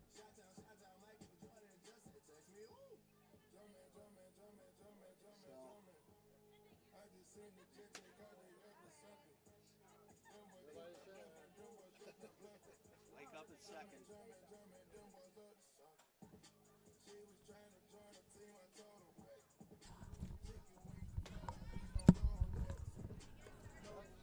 As we go to the 7th, 2-4-1 for Allegany, 0-2-1 for Catonsville. And for a couple of these Catonsville players, this will be their last inning of softball here at CCBC Catonsville. So a quick shout out to Abby Hagee, Felicity Voss, Shay Welsh, and Aaron McGuire as they enter the final inning of their Cardinal careers for sophomores graduating at the end of this year. Hopefully they can pull off a miracle win here, down 2-0. And Hagee misses that shot by Jordan Warnick. So it's a single to start things off.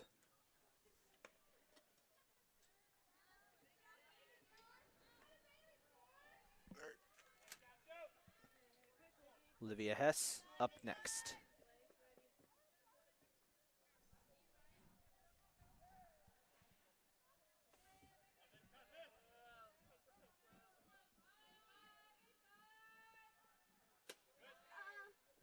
High pitch.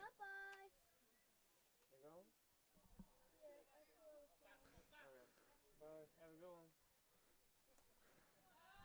one. A little friend who's been delivering foul balls to us all day just stopped by to say goodbye. That one smacked into the same place, gets past Hagee. That's 2 on. What was the final tally? I think he gave 4 to you, Richard, 2 to Madden, our intern working live stats, and 1 to me. Unfortunately, none to Larry, our scoreboard operator. Sorry about that, Larry. I don't think it was anything personal.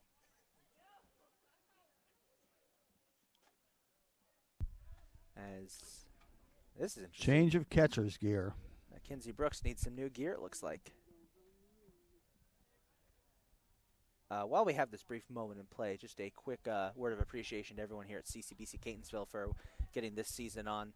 It's been a bit of a difficult season for softball. A number of games canceled due to injuries and a lot of reschedulings due to weather. This game was supposed to be played last week. We had a game earlier this week that was supposed to be played back in March that got rescheduled.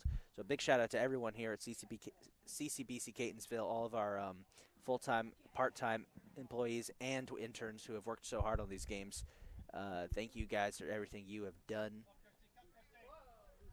in making what's been a pretty good season. And thanks to Melissa, Phil, and Brian as well.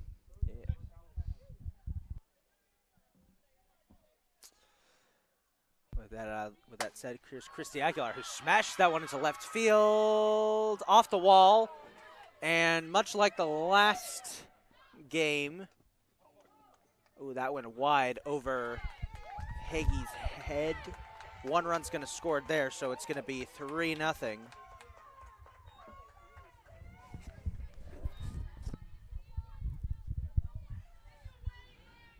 And it is starting the inning like deja vu from the first game, I was about to say. where the 7th inning was a nightmare. Here's Maddie Hayes.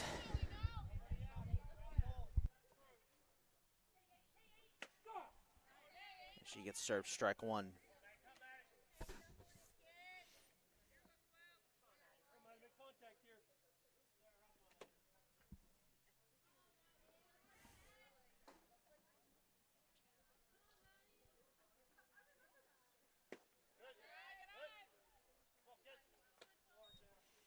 One and one.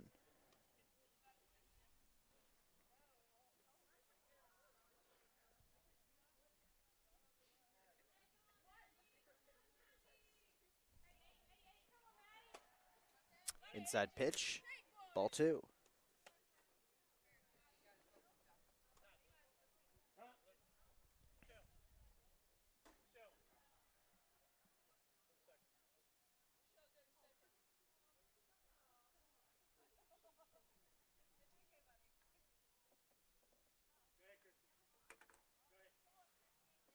Got a pinch runner coming in.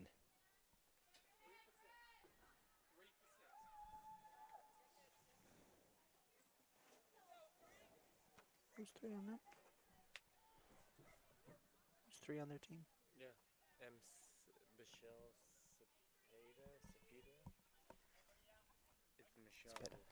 So if we got a pinch runner in now, Michelle Cepeda replaces Christy Aguilar out there on second.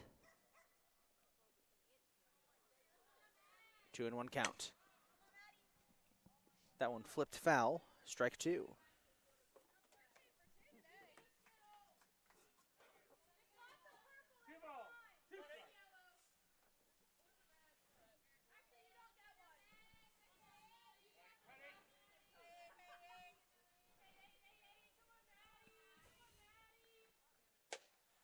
Inside pitch, and that'll bring us to a full count.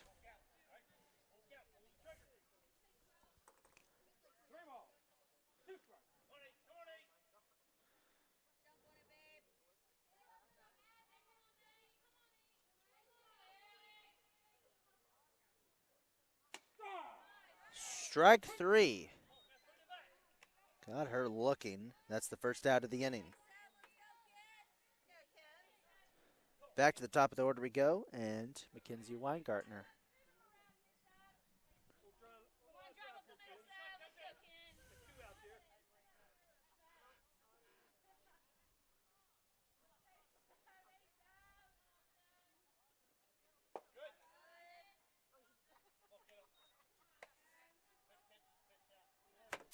Inside pitch, ball 1.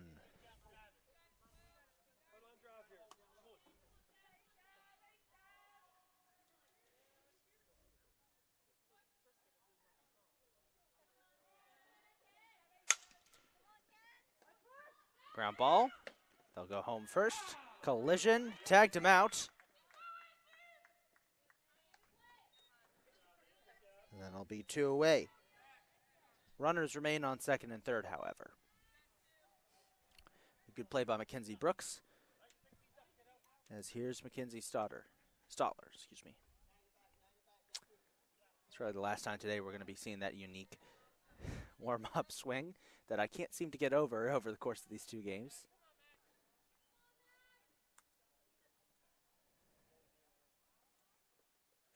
Swing and a miss. May have made a tiny bit of contact. Strike 1.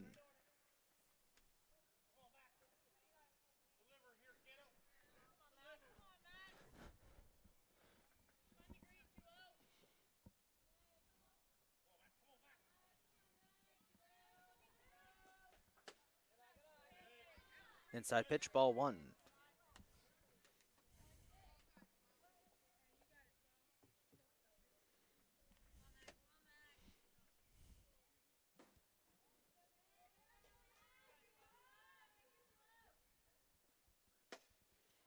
Another inside pitch, ball 2.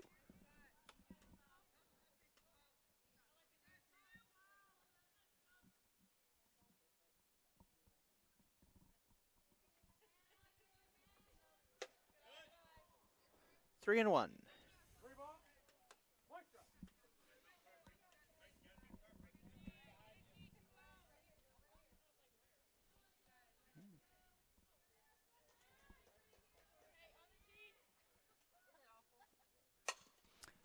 Line drive to third base, and we'll head to the bottom of the 7th.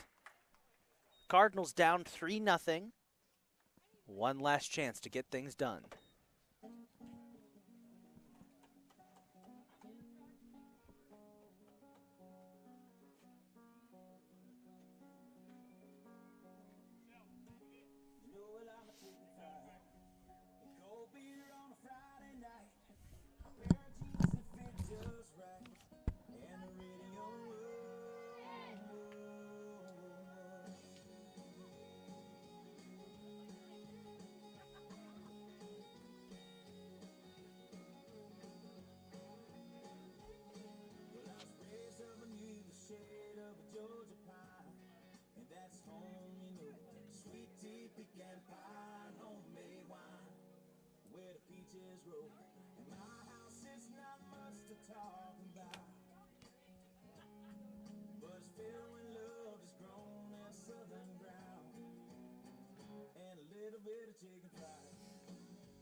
Abby Hagee will lead off this inning for the Cardinals, which could be the final inning of the season for Catonsville, and she gets fed strike 1.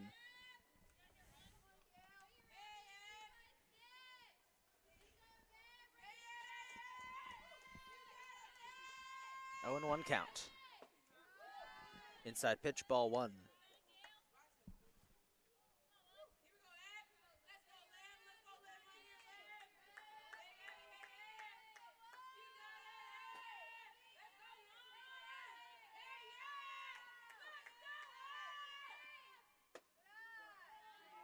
change up.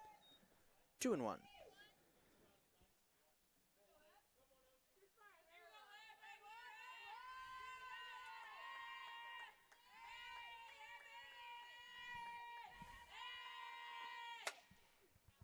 That one fouled away into the trees. 2-2.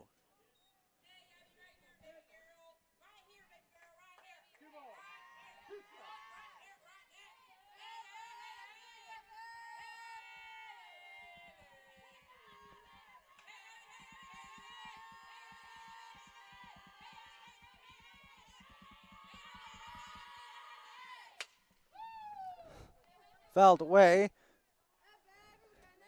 And hopefully that didn't hit anyone's cars. That one had a lot of oomph to it. Went sailing back into the parking lot.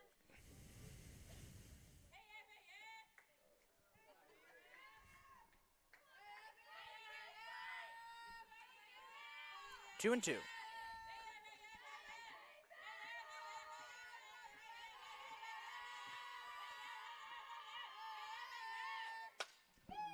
He gets a good piece of that one, pops it up, and it will fly foul.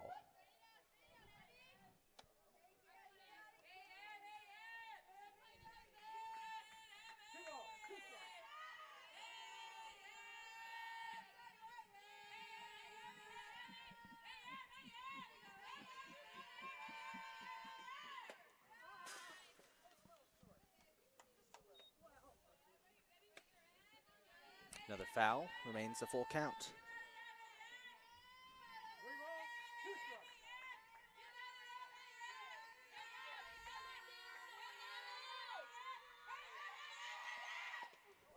That'll be a hit by pitch. Hagee took that one to the shin. She'll head to first.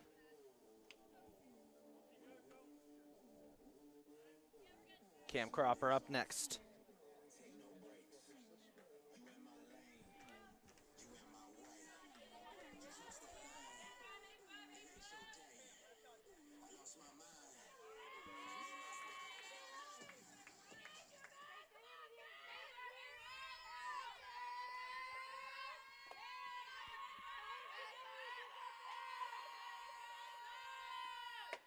Swing and a miss for Cropper. That's strike one.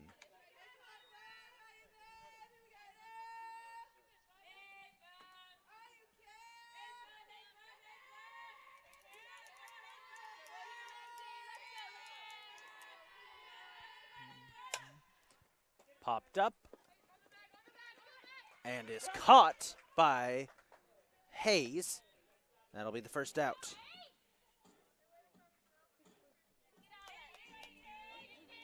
So we'll bring up Tara Bowen.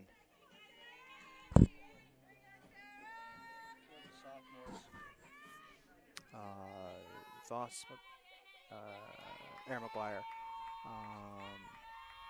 Hagee, Shea Welsh. Welsh.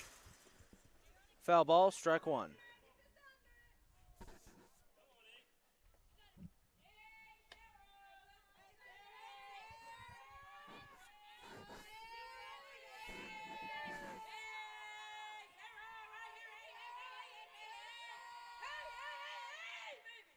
Swing and a miss, strike two.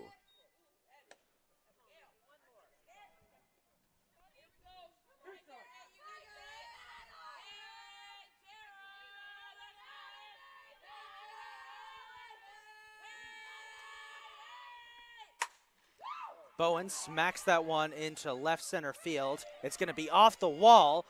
There's a chance for a run to score. Hagee's going to hold on to third. Now they have two runners in scoring position.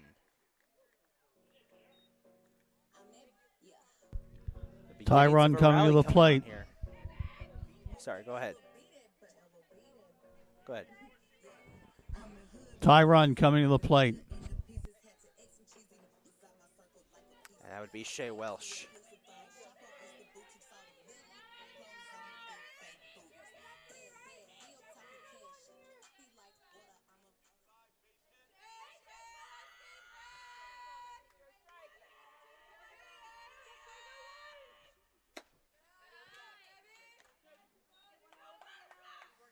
Ball one.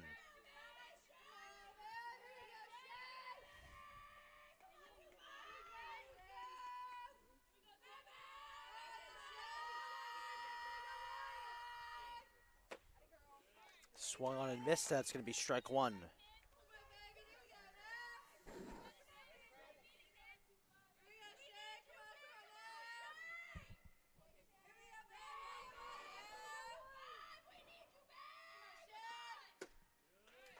Another swing, another miss. Strike two.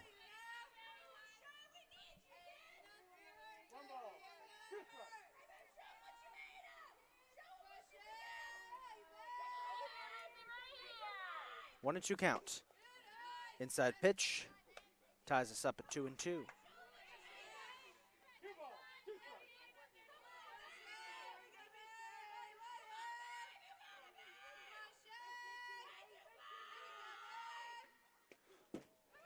Bit of a wild pitch. Hagee's going to try and come home, and they've got her at home.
A full count for Shea Welsh here. Catonsville down to their last strike.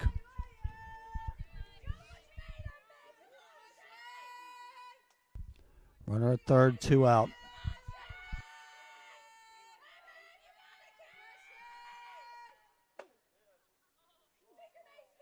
Ball four, and Welsh will head to first.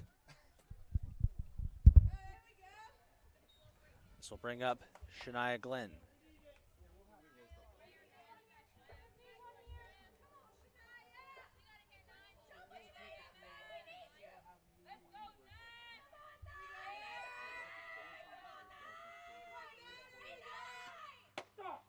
Strike one.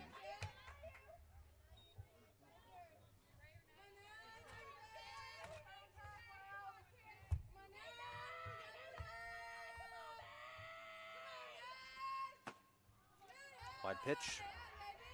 Ball one.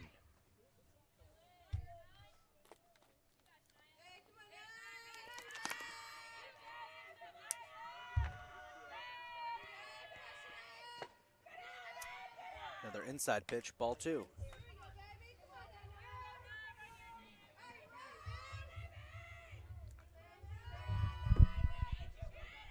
Catonsville with a tie run at the plate. Strike two. And Catonsville again. Cardinals down to their last strike.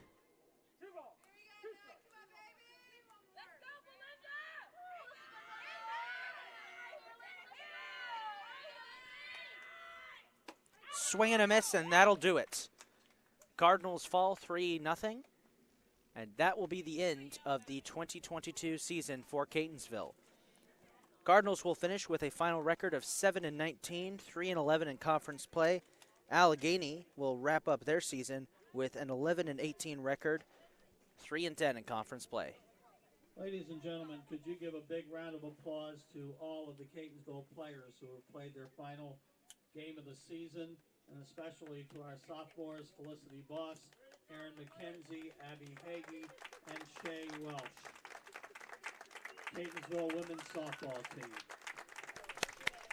That'll do it from us this afternoon here at the Catonsville campus of the Community College, Baltimore County. This is Isaac Donsky signing off. Thank you for being with us this whole season, and thank you to Richard Keller for joining me on the mic for this game.